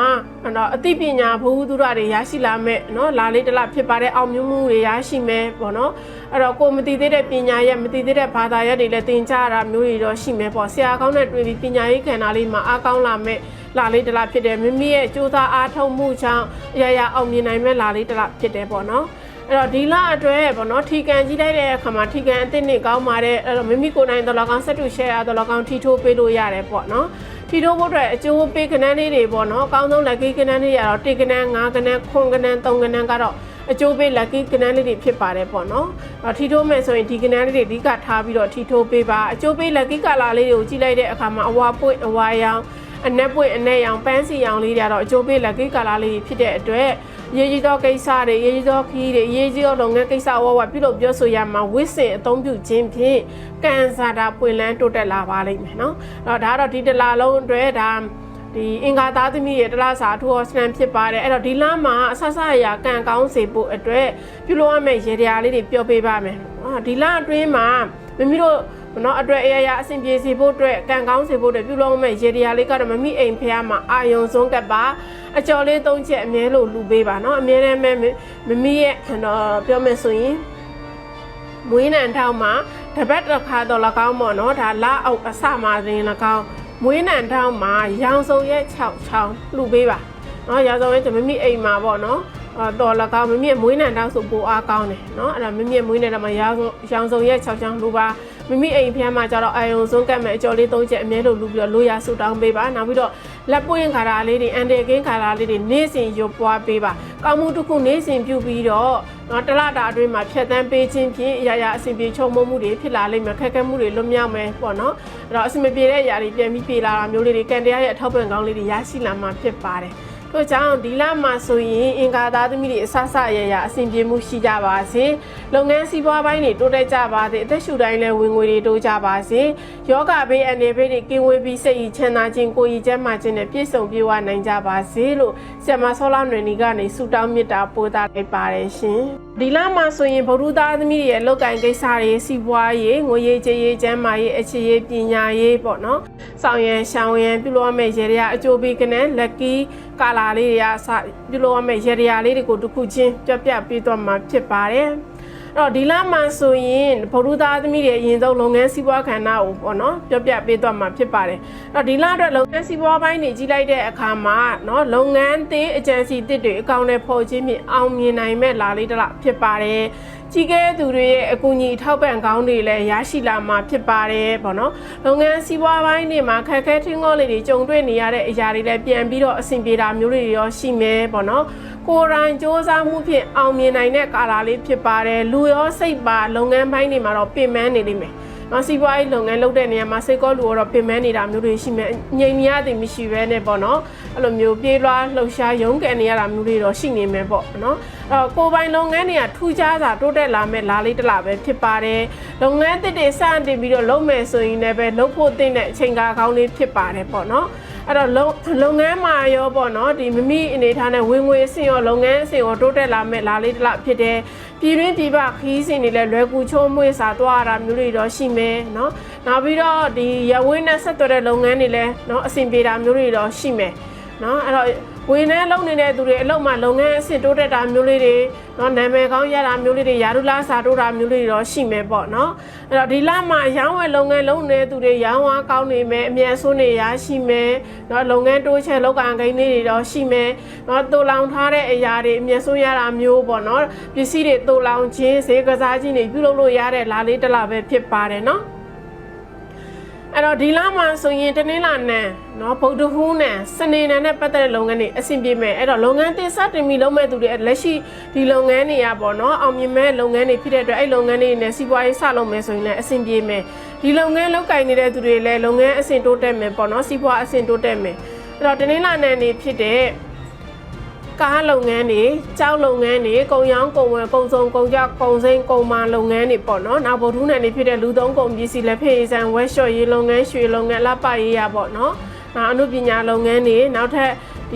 ီစနေနယ်နေဖြစ်တဲ့အထည်လုပ်ငန်းဓာတ်ဆီဒီဇယ်ထမင်းဆိုင်ထီဆိုင်နိုင်ငံခြားနဲ့ဖက်ဆက်လုပ်ငန်းတွေအနည်းပညာနဲ့ပတ်သက်တဲ့လုပ်ငန်းတွေအကျိုးပြုတယ်အဲ့လုပ်ငန်းတွေနဲ့စီးပွားရေးတွဲလို့အောင်မြင်လိမ့်မယ်ပေါ့နော်ဒီနံပစ္စည်းတွေလည်းမိမိအိမ်မှာအဝင်ရှိတယ်နော်တနင်္လာနေ့နဲ့ပတ်သက်တဲ့ပစ္စည်းတွေဗုဒ္ဓဟူးနဲ့စနေနေ့နဲ့ပတ်သက်တဲ့ပစ္စည်းတွေမိမိအိမ်ကိုအဝင်ရှိပါတယ်ပေါ့နော်အဲ့တော့မိမိတို့အနေနဲ့ပေါ့နော်ဒီကာလထဲမှာလုပ်ငန်းစီးပွားပိုင်းတွေကအဆင်ပြေမဲ့ကာလဖြစ်တဲ့အတွက်ကိုနော်လုပ်ငန်းစီးပွားလုပ်တဲ့နေရာမှာနော်မိမိကဒီစိတ်ကိုအေးထားပြီးတော့နော်ကိုယ့်ရဲ့ဆွမ်းအားအကြံဉာဏ်တွေပေါ့နော်အကြံဉာဏ်တွေနဲ့စ조사အထုတ်ပြီးတော့လုပ်ကင်မယ်ဆိုရင်အောင်မြင်မှုရရှိမဲ့လာလေးတစ်လားဖြစ်တယ်စီးပွားရေးလုပ်ငန်းပိုင်းနဲ့အတူဒါနသီလကောင်းမှုကုသိုလ်လေးနဲ့ရှင်တွဲပြီးတော့လုပ်ငန်းစီးပွားရေးတွေတွဲလုပ်ပါเนาะအဲ့ဒါဆိုရင်ရအဆင်ပြေမှုတွေဖြစ်လာလိမ့်မယ်เนาะနောက်ထပ်ဒီလအတွင်းမှာငွေကြေးကဏ္ဍလေးတွေကြီးလိုက်တဲ့အခါမှာငွေကံကောင်းမယ်ငွေဝင်ရှိမယ်ပေါ့เนาะအဲ့တော့အဖက်ဖက်ကနေငွေဝင်လန်းလေးတွေပေါ်လာတာမျိုးလေးတော့ရှိမယ်ရင်းနှီးမြုပ်နှံတဲ့လုပ်ကလေးတွေကတော့ဒီလအတွင်းမှာအမြတ်ဆုံးလေးတွေရရှိမယ်ပေါ့နော်အဲ့တော့ကိုကပေးဆရာရှိရည်လည်းပြန်ပေးနိုင်သလိုရဆရာရှိရည်လည်းပြန်ရနိုင်တဲ့အနေထားလေးတွေရှိရပေါ့နော်ဒါပေမဲ့ငွေရုပ်ပေါက်ကလေးတွေပေါ်လာနိုင်တဲ့အတွက်ငွေရုပ်ပေါက်တွေထိနိုင်မှမြဲစေတတ်တယ်ပေါ့နော်အဲ့တော့ငွေသုံးများမှုကြောင့်ငွေသုံးလက်ဖွာမှုကြောင့်ငွေကုန်မြန်တာမျိုးတွေရှိလာတတ်တဲ့အတွက်ငွေကိုချွေတာသုံးစီးနဲ့ကန်နဲ့သုံးဖို့လိုအပ်လိမ့်မယ်ဒီလထဲမှာလည်းငွေကန်ထီကန်ကောင်းနေတဲ့အတွက်ထီတွေပါတွေထိုးပေးလို့ရတယ်ပေါ့နော်ဒီလမှာနောက်ထပ်လူမှုရေးကဏ္ဍလေးတွေပေါ့နော်အဲ့တော့လူမှုရေးကဏ္ဍလေးတွေကြီးလိုက်တဲ့အခါမှာလူမှုရေးကဏ္ဍအားကောင်းနေတယ်အဲ့တော့မမီကိုပေါ့နော်928မေတ္တာနဲ့1500မေတ္တာနဲ့ချစ်တဲ့လူခင်းတဲ့လူပေါ်များနေတဲ့မိကောင်းဆွေကောင်းဆရာကောင်းသမားကောင်းနေတဲ့နိပေလန်းညွန်မှုကြောင့်အရာရာအဆင်ပြေချောမွေ့တာလေးတွေဖြစ်လာလိမ့်မယ်ပေါ့နော်အဆင်မပြေဖြစ်နေတဲ့သူတွေလည်းပြန်ပြီးအဆင်ပြေတာမျိုးတွေရှိမယ်ပေါ့နော်လူထင်ချင်းခံရတာမျိုးလေးတွေသူတို့ဘာလေးစားချင်းခံရတာမျိုးလေးတွေကြုံတွေ့ရတတ်တယ်ပေါ့နော်အဲ့တော့သူများကိစ္စလေးတွေချောင်းဝင်ဖြည့်ရှင်းရတာမျိုးတွေလည်းတစ်ခါတည်းပေါ်လာတတ်တယ်အတိုက်ခံလေးတွေအနေငယ်ရှိပေမဲ့ထိုအတိုက်ခံတွေကိုမမိကြော်လာနိုင်တဲ့ကာလရောက်ရှိပါလိမ့်မယ်နော်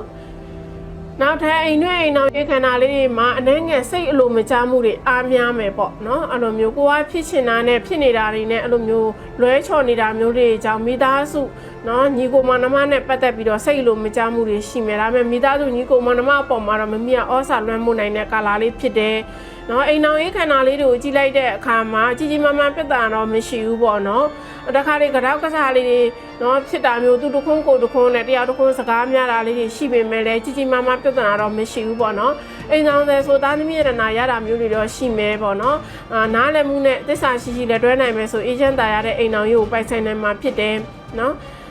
်နောက်ထပ်မေတ္တာရေးခန္ဓာလေးတွေပေါ့နော်ငရေသူတွေအတွက်မေတ္တာရေးခန္ဓာလေးတွေကြည့်လိုက်တဲ့အခါမှာတော့ဆန်းပွေးမဲ့လာလေးတလားဖြစ်ပါတယ်ပေါ့နော်အစမပြေဖြစ်နေတဲ့သူတွေလည်းပြန်ပြီးအဆင်ပြေတာမျိုးဆက်သွက်ပြတ်နေတဲ့သူတွေလည်းပြန်ရတာမျိုးတွေတော့ရှိမဲ့အခြေဆန်းပွေးမဲ့နော်အဲ့တော့ငရေသူတွေအတွက်ချစ်သူမရှိတဲ့သူတွေဆိုချစ်သူရရှိတာမျိုးတွေကြုံတွေ့ရမယ်မမေချစ်သူရဲ့ဂရုစိုက်မှုခံရတာမျိုးချစ်သူထက်မှသတင်းကောင်းကြားတာမျိုးလက်ဆောင်ပစ္စည်းရတာမျိုးတွေလည်းကြုံတွေ့ရတတ်တယ်ပေါ့နော်တော့ချစ်သူဆောင်တဲ့နေနဲ့တခါလေးတဝင်းတို့ဆင်းမချတာလေးတွေပေါ့နော်အဲ့လိုမျိုးကြောက်ကစားလေးတွေဖြစ်ပင်မဲ့လဲပေါ့နော်ပြဿနာကြီးကြီးမားမားတော့မတက်နိုင်ဘူးအဲ့တော့ငယ်သူတွေအတွက်မမျှော်လင့်မဲနဲ့အိမ်အောင်ကြနိုင်တာမျိုးလေးတွေရှိလာတတ်တယ်ပေါ့နော်ဒီလာထဲမှာနောက်ထပ်ကျမ်းမာရေးခန္ဓာလေးတွေပေါ့နော်အဲ့တော့ဗုဒ္ဓသားသမီးတွေကျမ်းမာရေးခန္ဓာလေးတွေကြည့်လိုက်တဲ့အခါမှာအနည်းငယ်လေးအောက်နာလေးတွေခေါင်းမကြည့်တာလေးတွေပေါ့နော်အနေထိုင်စားတောက်မှမှုကြောင့်ကျမ်းမာရေးနည်းနည်းချူချတတ်တယ်ရုပ်တရက်ဖြစ်တတ်တဲ့ယောဂလေးတွေရှိမယ်မတော်တဆထိကြိုက်တဲ့တရားမျိုးလေးတွေရှိရတယ်ပေါ့နော်အဲကြောင့်မို့ကျမ်းမာရေးနည်းနည်းလေးတတိထားပါအသက်ကြီးပိုင်းလေးမှာသွေးပေါင်တက်ကြလေးရှိမယ်လေးယောဂဖြစ်တာမူးမောရှင်တုံတာလေးတွေတစ်ခါတရံဖြစ်လာတတ်တယ်ပေါ့နော်အဲ့တော့အကုန်လုံးဖြစ်မယ်လို့တော့မဆိုလို့တစ်ခုမို့တစ်ခုဖြစ်လာနိုင်တယ်စစ်တို့စစ်တောက်လို့ရတာလေးတွေတော့ကြုံလာရမယ်ပေါ့နော်ဒီလာထဲမှာနောက်ထပ်မိမိတို့အနေနဲ့ပေါ့နော်ဒါပညာရေးခန္ဓာလေးတွေပညာရေးခန္ဓာလေးကတော့ကောင်းမွန်မယ်စူးစမ်းသလောက်အောင်မြင်မယ်ထွန်းပေါက်နိုင်မယ်ကာလဖြစ်တယ်ပေါ့နော်အဲ့တော့ဆရာကောင်းတွေရဲ့လင်းပေးလန်းညွန်သွန်သင်ဆုံးမမှုကြောင့်အောင်မြင်မယ်ပေါ့အသိပညာဘုဒ္ဓရာတွေတိုးပွားတာမျိုးတွေရှိမယ်ရဝေးရအတတ်ပညာလေးတွေလည်းသင်ကြားတတ်မြောက်တာမျိုးတွေတော့ရှိမယ်ထို့ကြောင့်ပညာရေးခန္ဓာလေးကတော့ကောင်းမွန်တဲ့အနေထားရှိရယ်နော်နောက်ထပ်ခီးကန်အနေနဲ့ကတော့ခီးကန်အားကောင်းနေပါတယ်ပြည်တွင်းခီးစင်တော်၎င်းပြည်ပခီးကန်တော်၎င်းထွက်ရကိန်းရှိတယ်။နောက်ကျန်းညာနေတဲ့ခီးစင်တွေပြန်ပြီးအဆင်ပြေတာမျိုးတွေကြုံတွေ့ရမယ်။ဆောင်းဆိုင်နေရတဲ့ခီးစင်တွေနော်အဆင်ပြေတာမျိုးတွေရှိမယ်ပေါ့နော်။နောက်ထပ်ဒီလအတွက်ပေါ့နော်ဒီကန်စတာအရာအကျိုးပေးပေါ့နော်ဒါထီကနန်းလေးတွေလည်းကိကနန်းလေးတွေပြောပေးမှာဖြစ်ပါတယ်အဲ့တော့ထီကန်ကောင်းတဲ့အတွက်ဒီလမှာလည်းထီတိုးတင်းတဲ့လာလေးတစ်လဖြစ်တယ်အဲ့တော့အကျိုးပေးကနန်းလေးကတော့6-4-3ညနော်6-4-3ညကအကျိုးပေးလက်ကိကနန်းလေးတွေဖြစ်ပါတယ်နော်နောက်ပြီးတော့အကျိုးပေးလက်ကိကာလာလေးကိုကြည့်လိုက်တဲ့အခါမှာအဝါပွင့်အဝါရောင်လေးတွေကာလာစုံလေးတွေပေါ့နော်အဖြူပွင့်ဖြူရောင်လေးတွေကအကျိုးပေးတဲ့လက်ကိကာလာလေးတွေဖြစ်ပါတယ်အဲ့တော့ရေးကြီးသောလုပ်ငန်းကိစ္စရေးကြီးသောခရီးရေးကြီးသောအကြောင်းအရာကိစ္စတွေမှာဝစ်စင်အသုံးပြုခြင်းဖြင့်ကံစားတာပွင့်လန်းစေပါလိမ့်မယ်နော်အဲ့တော့ဒီတလားလုံးတွေဗုဒ္ဓသားသမီးတွေရဲ့နော်ဒါတလားစာအတွက်နော်အထူးဟောစတန်ဖြစ်ပါတယ်အဲ့တော့ဒီတလားလုံးမမီတို့အနေနဲ့ပေါ့နော်ကံကောင်းဖို့အဆန်းစားအရာအဆင်ပြေဖို့အတွက်ပြုလုပ်ရမယ့်ရရာလေးတွေပြောပေးပါမယ်တော့မမီတို့ရနော်ဒါမမီတို့ရဲ့အိမ်ဖျားမှာမြတ်စွာဘုရားရှင်ကနော်အမြဲတမ်းအလေးနိုင်10တိုင်း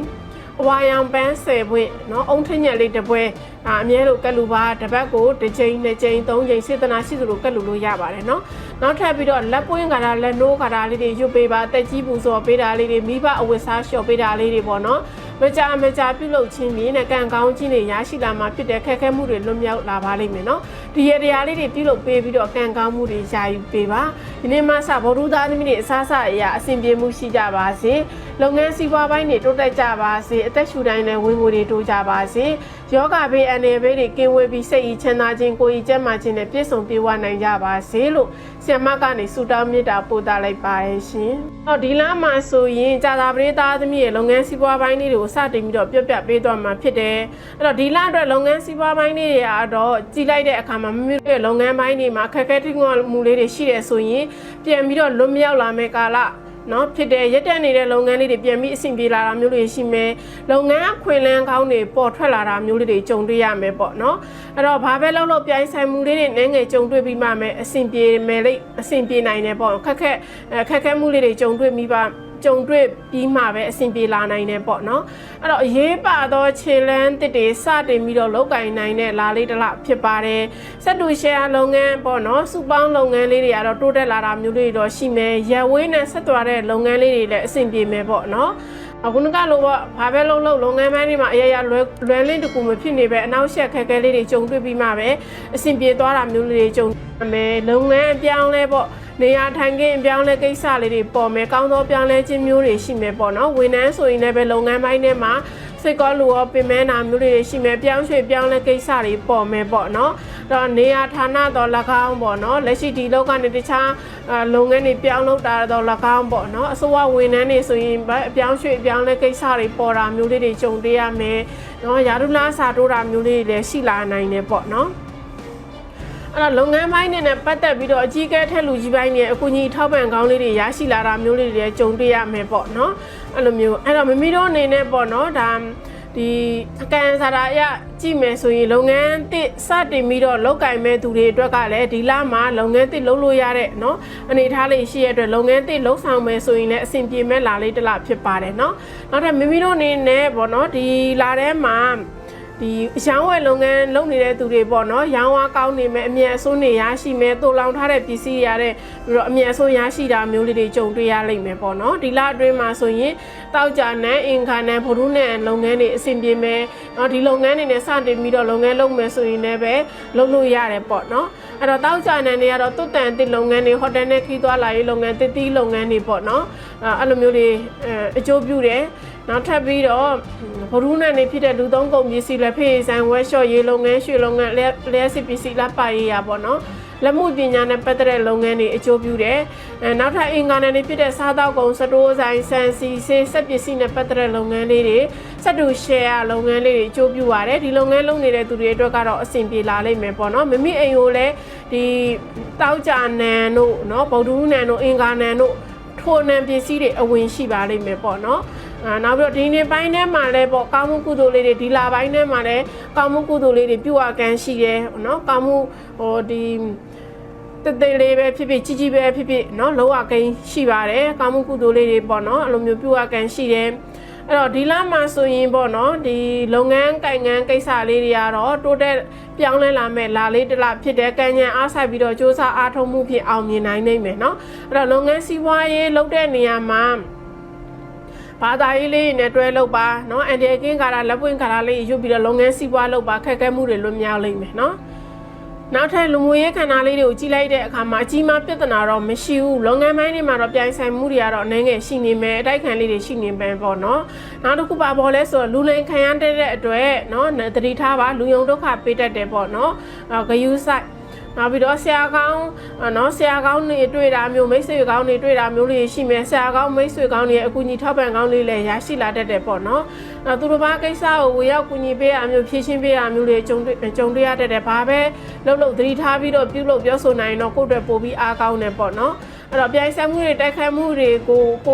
စိတ်နှစ်မထားဘဲနဲ့ကိုလုံးဆရာရှိတဲ့အလုပ်ကိုပဲလုပ်ငန်းလုပ်ကင်တာမျိုးတွေစီးပွားလုပ်တာမျိုးလေးတွေအရာရာကိုလုံးဆရာရှိအောင်ဟာဝယ်အာယုံဆက်ပြီးလုပ်တာပိုပြီးအဆင်ပြေမယ်ပေါ့နော်တိုက်ခိုက်တွေပြန်လှည့်ကြည့်မယ်ဆိုရင်အခက်အခဲတွေကြုံတွေ့ရနိုင်တယ်ပေါ့နော်နောက်ထပ်ငွေကြေးခန္ဓာလေးတွေကြီးလိုက်တဲ့အခါမှာငွေကံကောက်မဲ့လာလေးတလားဖြစ်တဲ့ငွေဝင်လန်းလေးတွေပေါ်လာမယ်ပေါ့နော်အဲ့တော့အဝင်ရှိတယ်သို့ပေမဲ့လည်းအထွက်ကလည်းပြန်ပေါ်လာလိမ့်မယ်နော်နောက်ဝ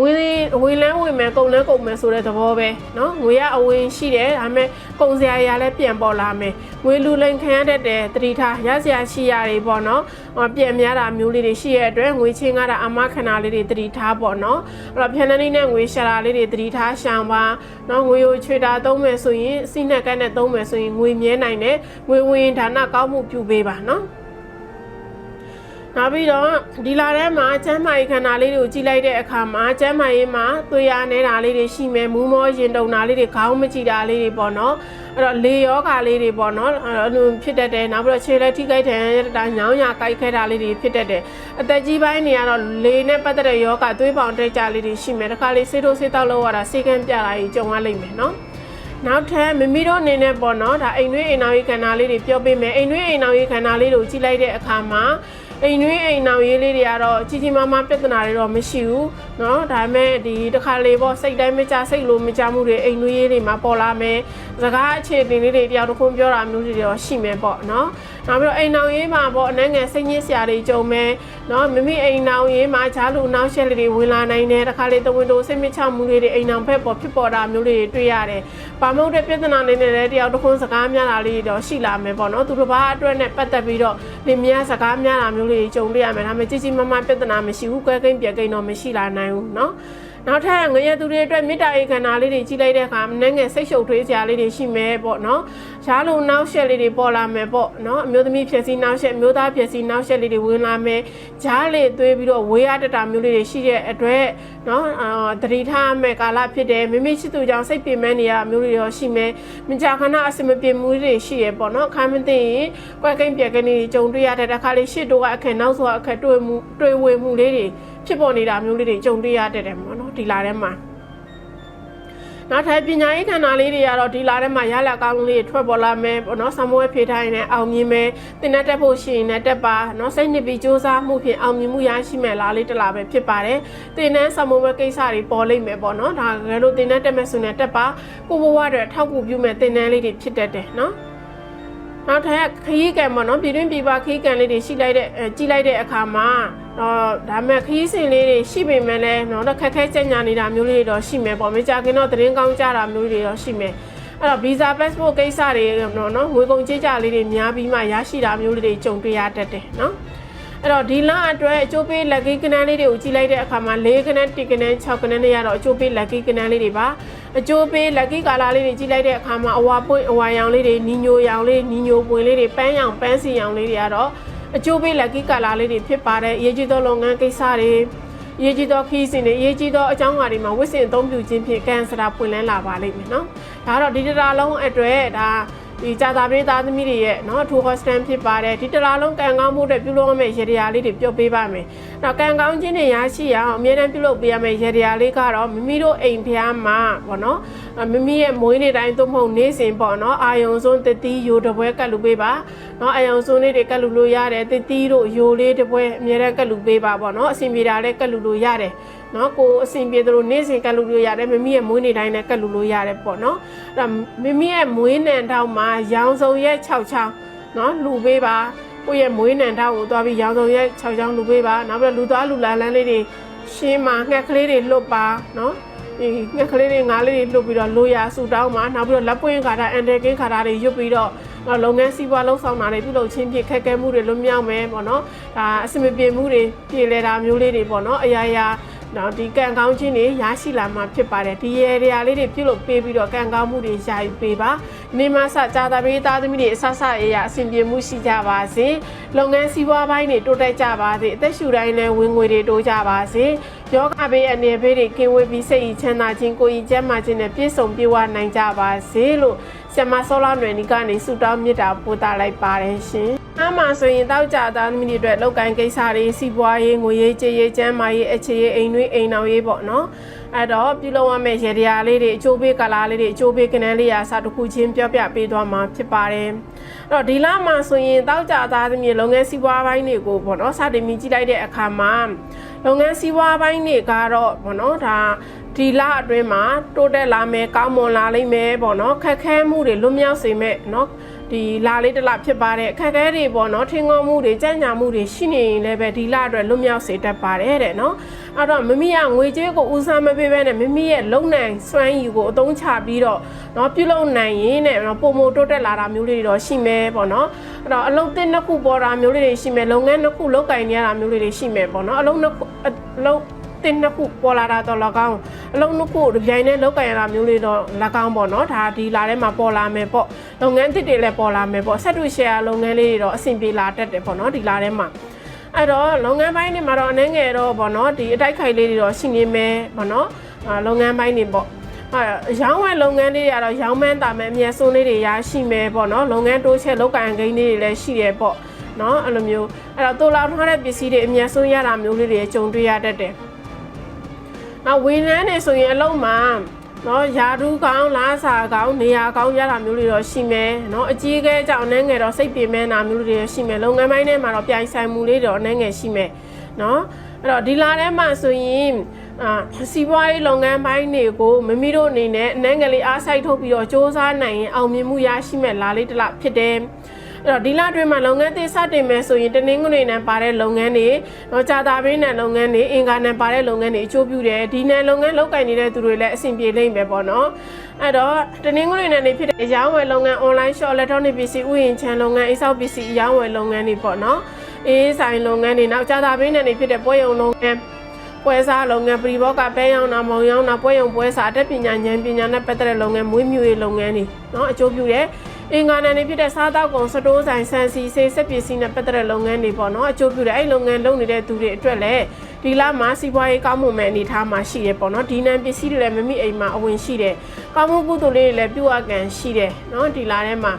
အပရောခိကိစ္စလေးတွေလည်းသွားစရာကိစ္စတွေလည်းရှိတယ်သတင်းကောင်းလေးတွေလည်းကြားရတာမျိုးတွေတော့ရှိမယ်မိမိကိုလုပ်ငန်းစီးပွားပိုင်းတွေမှာအကူအညီထောက်ပံ့ပေးတဲ့သူတွေလည်းပေါ်လာတာမျိုးလေးတွေကြုံတွေ့ရလိမ့်မယ်နော်ဒီလမှာနောက်ထပ်ဒီလထဲမှာငွေကြေးကံပေါ့နော်ကြည်လိုက်တဲ့အခါမှာငွေကြေးကံတော့ကောင်းနေတယ်နော်ဒီလအတွက်ငွေကြေးကံကောင်းနေတယ်ငွေဝင်လန်းလေးတွေပေါ်လာမယ်ကိုကမထင်မှတ်ထားတဲ့နေရာကနေပြီးတော့ငွေဝင်လာတာမျိုးလေးတွေတော့ရှိမယ်ပေါ့နော်အဲ့လိုမျိုးအဲ့တော့ငွေကမမိအနေနဲ့ပေါ့နော်အဖက်ဖက်ကနေပြီးတော့ဒီလတွေမှာရှာဖွေနိုင်တော့ကိုယ့်တဲ့ပို့ပြီးအဆင်ပြေမယ်ငွေဝင်လန်းတစ်ခုတည်းမဟုတ်ဘဲနဲ့ဖက်ဖက်ကနေရှာဖွေနိုင်မှငွေဝင်လန်းနေရှာနိုင်တော့ကိုယ့်အတွက်ငွေအားကောင်းစေတယ်ပေါ့နော်လက်လွန်ထားတဲ့ငွေလည်းပြန်ရတာမျိုးတွေတော့ရှိမယ်ပေးစရာရှိရရောရစရာရှိရရောအဆင်ပြေမယ်နော်ပြန်ရတာမျိုးတွေတော့ရှိမယ်အဲ့တော့ငွေကိုတော့ရွှေတာသုံးမှာလောင်းကစားပြုလုပ်နေတဲ့သူတွေအရှုံးပေါ်မဲ့အနေထားမှာရှိရတဲ့အတွက်သတိထားပါနော်အဲ့တော့သူတစ်ပါးကိုအမခံတဲ့အလုပ်လေးတွေငွေချေတာလေးတွေဂယူးဆိုင်ပါငွေလူလိန်ခန်းတဲ့အနေထားလေးတွေပေါ်လာတဲ့အတွက်သတိထားပေးရမှာဖြစ်တယ်နော်အဲ့တော့ဒီလအတွက်ငွေကြေးကံတော့ဒါရှာနိုင်ကိုအတွက်အဆင်ပြေနိုင်တယ်ပေါ့နော်တခုတည်းမဟုတ်ဘဲနဲ့ဖက်ဖက်ကနေငွေတွေရှာနိုင်မယ်ဆိုရင်ငွေကြေးကံကောင်းလာမယ်ဆိုတဲ့သဘောနော်အဲ့လိုမျိုးနောက်ထပ်လူမှုရေးခန္ဓာလေးရတော့ဒါပြဿနာကြီးကြီးမားမားတော့မရှိဘူးလူလေးစားခြင်းခံမယ်လူထိချင်းခံရတာမျိုးလေးတွေရှိမယ်လုပ်ငန်းမှာပတ်ဝန်းကျင်မှာနာမည်ကုန်သတင်းကြော်တော့တာမျိုးလေးတွေတော့ရှိမယ်ပေါ့နော်မိမိရဲ့မှန်ကန်တဲ့လုပ်ရတမကြတဲ့နော်လုပ်ရတွေကြောင့်လူလေးစားခြင်းခံတာမျိုးတွေတော့ရှိမယ်အကြီးကဲပိုင်းတွေကတော့အနေငယ်စိတ်သဘောထားကွဲလွဲမှုလေးတွေနိုင်ငယ်ရှိမယ်ပေါ့နော်အဲ့တော့သူများကိစ္စလေးမှလည်းဝင်ရောက်ဖြည့်ရှင်းပေးတာမျိုးတွေတစ်ခါတရံကြုံတွေ့ရတတ်တယ်ပေါ့နော်ဒီလာထဲမှာနောက်ထပ်မိမိတို့နေတဲ့အိမ်တွင်းအိမ်နောက်ရေးခန္ဓာလေးတွေပေါ့နော်အိမ်တွင်းအိမ်နောက်ရေးခန္ဓာလေးတွေကတော့အိမ်တွင်းရေးမှာကြီးကြီးမားမားပြဿနာတော့မရှိဘူးပေါ့နော်မိမိတို့အိမ်မှာကောင်းမှုကုသိုလ်လေးတွေပြုအပ်ကန်ရှိတယ်နောက်တစ်ခါတည်းမိသားစုညီကိုမောင်နှမရေးနဲ့ပတ်သက်ပြီးတော့စိတ်လိုမကြတာသားသမီးလောင်းငယ်သားနဲ့ပတ်သက်ပြီးတော့စိတ်တိုင်းမကြမှုလေးတွေရှိပေမဲ့လည်းဒါပြဿနာကြီးကြီးမားမားတော့မရှိဘူးပေါ့နော်အဲ့လိုမျိုးအိမ်အောင်ရေးမှာဆိုရင်လည်းပဲတခါလေးပေါ့နော်မိမိအိမ်အောင်ဘက်ကမိမိပေါ်မှာတန်တရားဝင်တာလေးတွေနောက်တဝင်းတို့အမူလေးတွေရှိမယ်ပေါ့နော်အိမ်အောင်ရေးမှာတော့အနောက်ရှက်လေးတွေဝင်လာနိုင်တယ်သစ္စာရှိရှိလည်းတွဲပါအိမ်အောင်ရေးဆရာရှုပ်တာတွေအပျော်ပါတောင်းစားရှိပါကရန်ပေါ်တက်တာမျိုးတွေတော့ကြုံတွေ့ရမယ်နော်နောက်ထပ်မိမိတို့အနေနဲ့အခြေခန္ဓာလေးတွေမြစ်တာရေးခန္ဓာလေးတွေကြီးလိုက်တဲ့အခါမှာစမ်းပွင့်တဲ့ကာလရောက်ရှိပါတယ်နော်အလွန်စမ်းပွင့်နေလိမ့်မယ်နော်မိမိကိုစိတ်ဝင်စားတဲ့သူတွေနော်ပေါ်များနေတာမျိုးမိမိမှချစ်သူကြီးစားရှိနေတာတခြားစိတ်ဝင်စားတဲ့သူတွေပေါ်လာတာမျိုးရွေးချယ်ခက်ခဲတာမျိုးတွေတော့ရှိမယ်ပေါ့နော်အဲ့တော့ချစ်သူဆောင်တဲ့တွေနဲ့ကတော့အနောက်ရှက်လေးတွေပေါ်လာတာမျိုးတွေရှိမယ်မိမိချစ်သူကြောင့်စိတ်ပင်မဲနာမျိုးတွေရှိမယ်တဝင်းတို့မှုစိတ်မချမှုတန်နေရာလေးတွေဝင်နာမျိုးတွေကြောင့်အခြေခန္ဓာလေးမှာနဲ့ငယ်စိတ်ညစ်စရာလေးတွေပေါ်လာနိုင်တယ်เนาะဒီလမှာနောက်ထပ်ကျမ်းမာရေးခန္ဓာလေးတွေပေါ့เนาะကျမ်းမာရေးခန္ဓာလေးတွေကြီးလိုက်တဲ့အခါမှာဥကောင်းမကြည်တာလေးတွေပေါ့เนาะအနေထိုင်စားတောက်မှမှုကြောင့်ကျမ်းမာရေးညံ့တက်တဲ့ဝမ်းပိုက်မကောင်းတာလေးတွေဖြစ်တဲ့အောင်ကြောအားနေပြီးတော့မူမောစေတာပေါ့เนาะအဲ့လိုမျိုးခြေလက်ထိခိုက်ထန်တာလေးတွေရှိတယ်အသက်ကြီးပိုင်းနေမှာဆိုကျမ်းမာရေးနဲ့ငယ်ချူချပြီးတော့ဆေးုံဆေးကန်းပြတာမျိုးတွေကြုံတွေ့ရမယ်အကုန်လုံးဖြစ်မယ်လို့တော့မဆိုလို့တစ်ခုမဟုတ်တစ်ခုဖြစ်လာတတ်တဲ့ကျမ်းမာရေးခန္ဓာလေးတွေနည်းနည်းတော့ဂရုစိုက်เนาะအကြီးမားကြီးတော့မရှိဘူးပေါ့နောက်ထပ်ပညာရေးခန္ဓာလေးတွေကြီးလိုက်တဲ့အခါမှာပညာရေးကတော့ကောင်းမွန်တဲ့အနေအထားလေးတွေတွေ့ရတယ်တိုးတက်လာမယ်စူးစမ်းမှုဖြင့်အောင်မြင်နိုင်တယ်တခါလေးစိတ်ပါဝင်စားမှုအားနည်းနေတတ်တဲ့အတွက်ခက်ခဲမှုလေးတွေကြုံလာနိုင်တဲ့အတွက်စိတ်နှစ်ပြီးစူးစမ်းမယ်ဆိုအောင်မြင်မှုရရှိမဲ့အနေအထားပေါ်တယ်เนาะနောက်ပြီးတော့နိုင်ငံခြားကန်လေးတွေပြည်တွင်းပြည်ပခီးကန်လေးတွေကြီးလိုက်တဲ့အခါမှာအခွင့်အလမ်းတွေပေါ်လာမယ်ခီးစင်တွေကြက်ညာနေတဲ့ခီးစင်တွေပြန်ပြီးတော့အစဉ်ပြေတာမျိုးစောင်းဆိုင်းနေရတဲ့ခီးစီတွေခီးထွက်ရတာမျိုးတော့သတင်းကောင်းကြတာမျိုးလေးတွေကြုံတွေ့ရလိမ့်မယ်เนาะဒါခီးစင်နဲ့ပတ်သက်တဲ့အကြောင်းအရာလေးတွေကနောက်ထပ်ပြီးတော့ဒီတလားလုံးအတွက်ပေါ့เนาะကံကောင်းစေဖို့ lucky ကဏ္ဍလေးတွေကိုကြီးလိုက်တဲ့အခါမှာနော်ဒါအကျိုးပေးခဏန်းလေးတွေကတော့6ခဏန်းရယ်3ခဏန်းရယ်1ခဏန်းရယ်ဟာအကျိုးပေးခဏန်းလေးတွေဖြစ်ပါတယ်အကျိုးပေး lucky color လေးတွေကတော့အနီပွင့်အနီရောင်အဖြူပွင့်အဖြူရောင်နီညိုပွင့်နီညိုရောင်လေးတွေကတော့ဒီလအတွက် lucky color လေးတွေဖြစ်ပါတယ်ရေးကြီးသောလုပ်ငန်းကိစ္စတွေရေးကြီးသောစကားတွေပေါ့နော်ရေးကြီးသောအကြောင်းအရာတွေမှာဝိစင်သုံးပြုခြင်းဖြင့်ကံစရာပွင့်လန်းစေပါလိမ့်မယ်နော်ဒါတော့ဒီတလားလုံးတွေတောက်ကြသားသမီးတွေရဲ့ဒါဒီကံစရာလေးဖြစ်ပါတယ်နော်နောက်ထပ်ဒီလ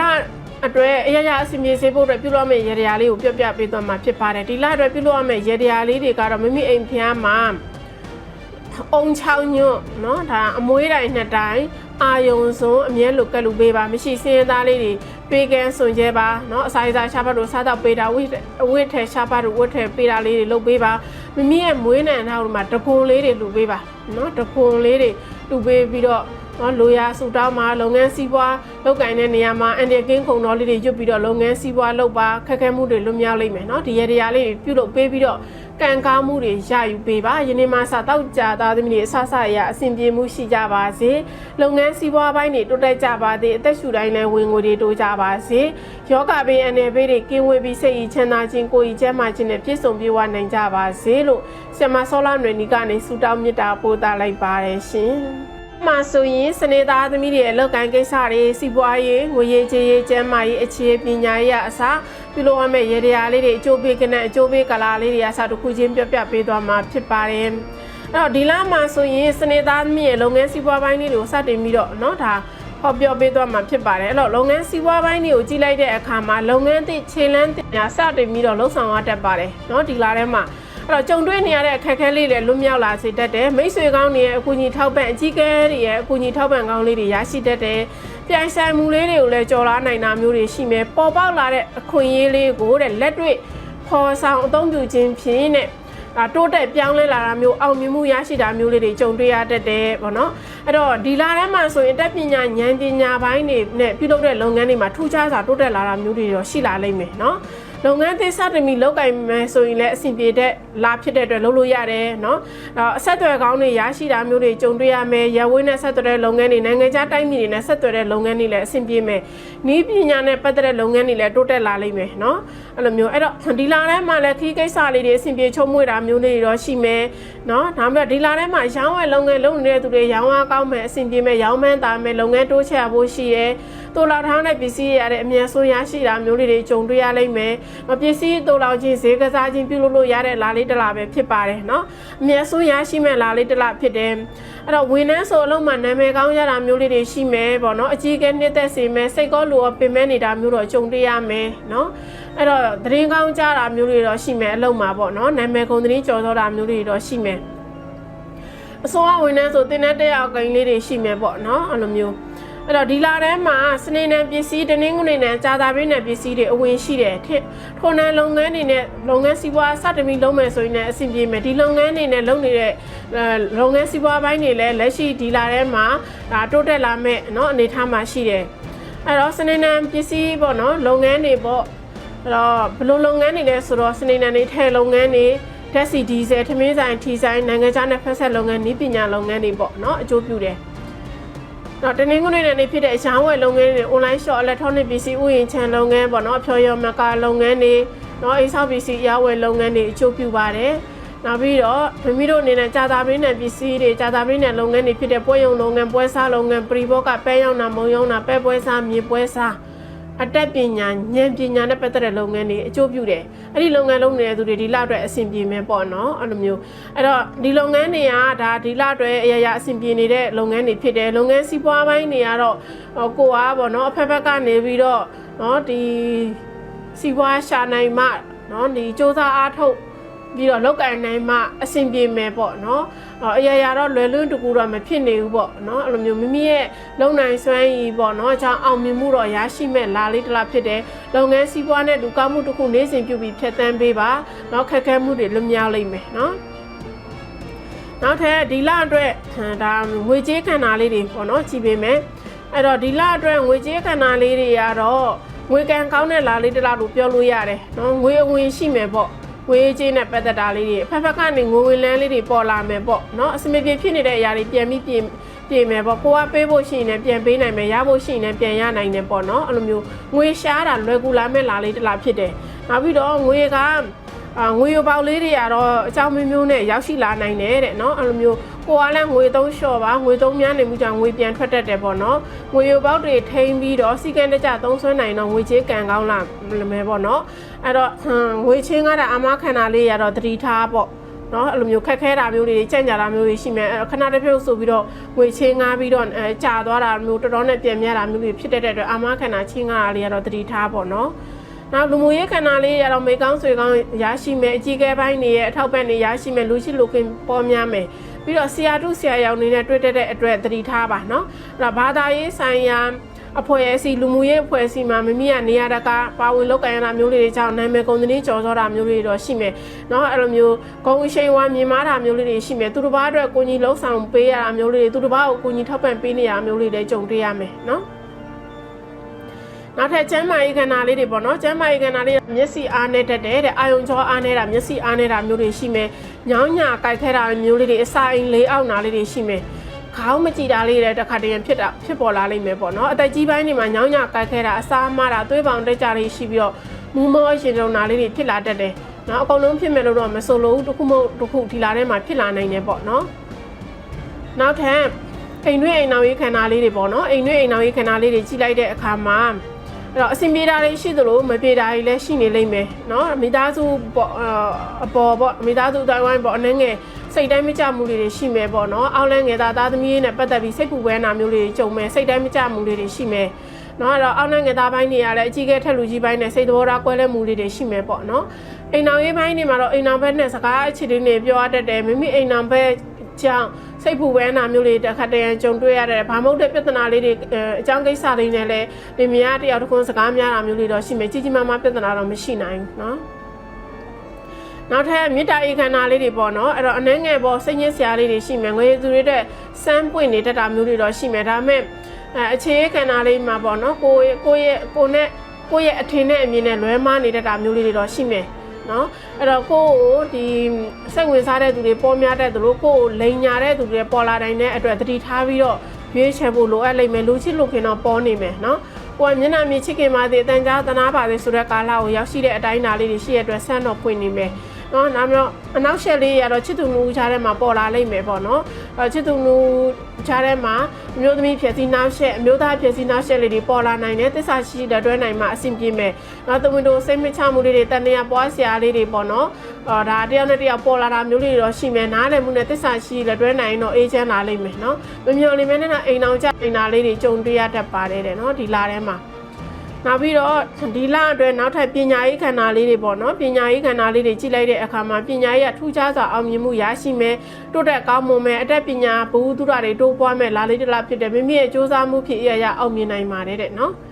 နောက်ထပ်ခီးကိစ္စလေးတွေပေါ့နော်ခီးကန်လေးရတော့ပြည်တွင်းပြည်ပခီးကန်လေးတွေကတော့အခွင့်အလမ်းတွေနော်ပေါ်လာမယ်နောက်ပြီးတော့အလုပ်လျှောက်ထားရေးလဲနော်အဆင်ပြေတာမျိုးဗီဇာပတ်စပို့ကိစ္စရေးလဲပဲနော်ရရှိတာမျိုးတွေရှိမယ်ခီးကန်နဲ့ပတ်သက်ပြီးတော့သတင်းကောင်းကြတာမျိုးတွေတော့ရှိမယ်ပြည်တွင်းပြည်ပခီးကန်အားကောင်းတဲ့လာလေးတလားဖြစ်တယ်နော်နောက်ထပ်ဒီတလားလုံးအတွက်နော်ဒါအကျိုးပေးခဏလေးတွေပြောပေးသွားမှာဖြစ်ပါတယ်ဒီလအတွက်အကျိုးပေးခဏလေးတွေကတော့တစ်ခဏန်း3ညာခဏန်းခွန်ခဏန်း4ခဏန်းကအကျိုးပေး lucky ခဏန်းလေးတွေဖြစ်ပါတယ်နော်အကျိုးပေးကာလာလေးရတော့အဝါပွင့်အဝါရောင်အနီပွင့်အနီရောင်ကာလာစုံလေးရတော့အကျိုးပေး lucky ကာလာလေးတွေဖြစ်ပါတယ်အရေးကြီးသောလုပ်ငန်းကိစ္စတွေအရေးကြီးသောခီးစဉ်တွေအရေးကြီးသောအကြောင်းအရာတွေမှာဝိစင်အသုံးပြုခြင်းဖြင့်ကံစရာပွင့်နှန်းစေပါလိမ့်မယ်ဒါတော့ဒီတလားလုံးအတွက်စနေသားသမီးတွေရဲ့ဗာနော်ဒီတလားစာအတွက်2 hostel ကြီးဖြစ်ပါတယ်အဲ့တော့စနေသားသမီးတွေအတွက်ဒီလအတွင်းမှာဆဆရအဆင်ပြေစေဖို့ကံကောင်းစေဖို့အတွက်ပြုလုပ်မယ့်ရတရားလေးတွေကိုနော်ပြပြပေးသွားမှာဖြစ်တယ်အဲ့တော့ကံကောင်းစေဖို့အတွက်ပြုလုပ်မယ့်ရတရားလေးတွေကတော့မိမိအိမ်ဖျားမှာအမြဲတမ်းပဲပေါ့နော်အဝါရောင်ပန်းလေးတွေကတ်လူပေးပါနောက်ပြီးတော့အုံထမင်းအုံထညက်တပွဲနေ့စဉ်ကတ်လူလို့ရတယ်တပတ်ကိုတစ်ချိန်နဲ့ချိန်စေတနာရှိသူတို့ကတ်လူပေးပါနော်နောက်ပြီးတော့မိဘဟိုစားလျှော်တာနေတန်ရှေးလောက်တာလူသွားလန်းနေအမိုင်ရှင်းတာမျိုးတွေပြုလုပ်မယ်လက်ပွင့်ခါလေးတွေနေ့စဉ်များများရွတ်ပြီးတော့နေ့စဉ်ရွတ်ပွားပြီးတော့လုပ်ငန်းဆောင်တာကိစ္စဝါပြုလုပ်ပြောဆိုခြင်းဖြင့်အရာအဆင်ပြေမယ်ခက်ခဲမှုတွေလွတ်မြောက်မယ်ကံတရားရဲ့အထောက်ပံ့ကောင်းလေးတွေရရှိလာမှာဖြစ်ပါတယ်နော်အဲ့တော့ဒီရတရားလေးတွေပြုလုပ်ပေးပြီးတော့ကံကောင်းမှုတွေရယူပေးပါဒီနေ့မှစနေသားသမီးတွေဆဆရအဆင်ပြေမှုရှိကြပါစေလုပ်ငန်းစီးပွားပိုင်းတွေတိုးတက်ကြပါစေအသက်ရှူတိုင်းလည်းဝင်ငွေတွေတိုးကြပါစေယောဂဘေးအနေဘေးတွေကင်းဝေးပြီးစိတ်ရည်ချမ်းသာခြင်းကိုယ်ရည်ကျန်းမာခြင်းနဲ့ပြည့်စုံပြေဝနိုင်ကြပါစေလို့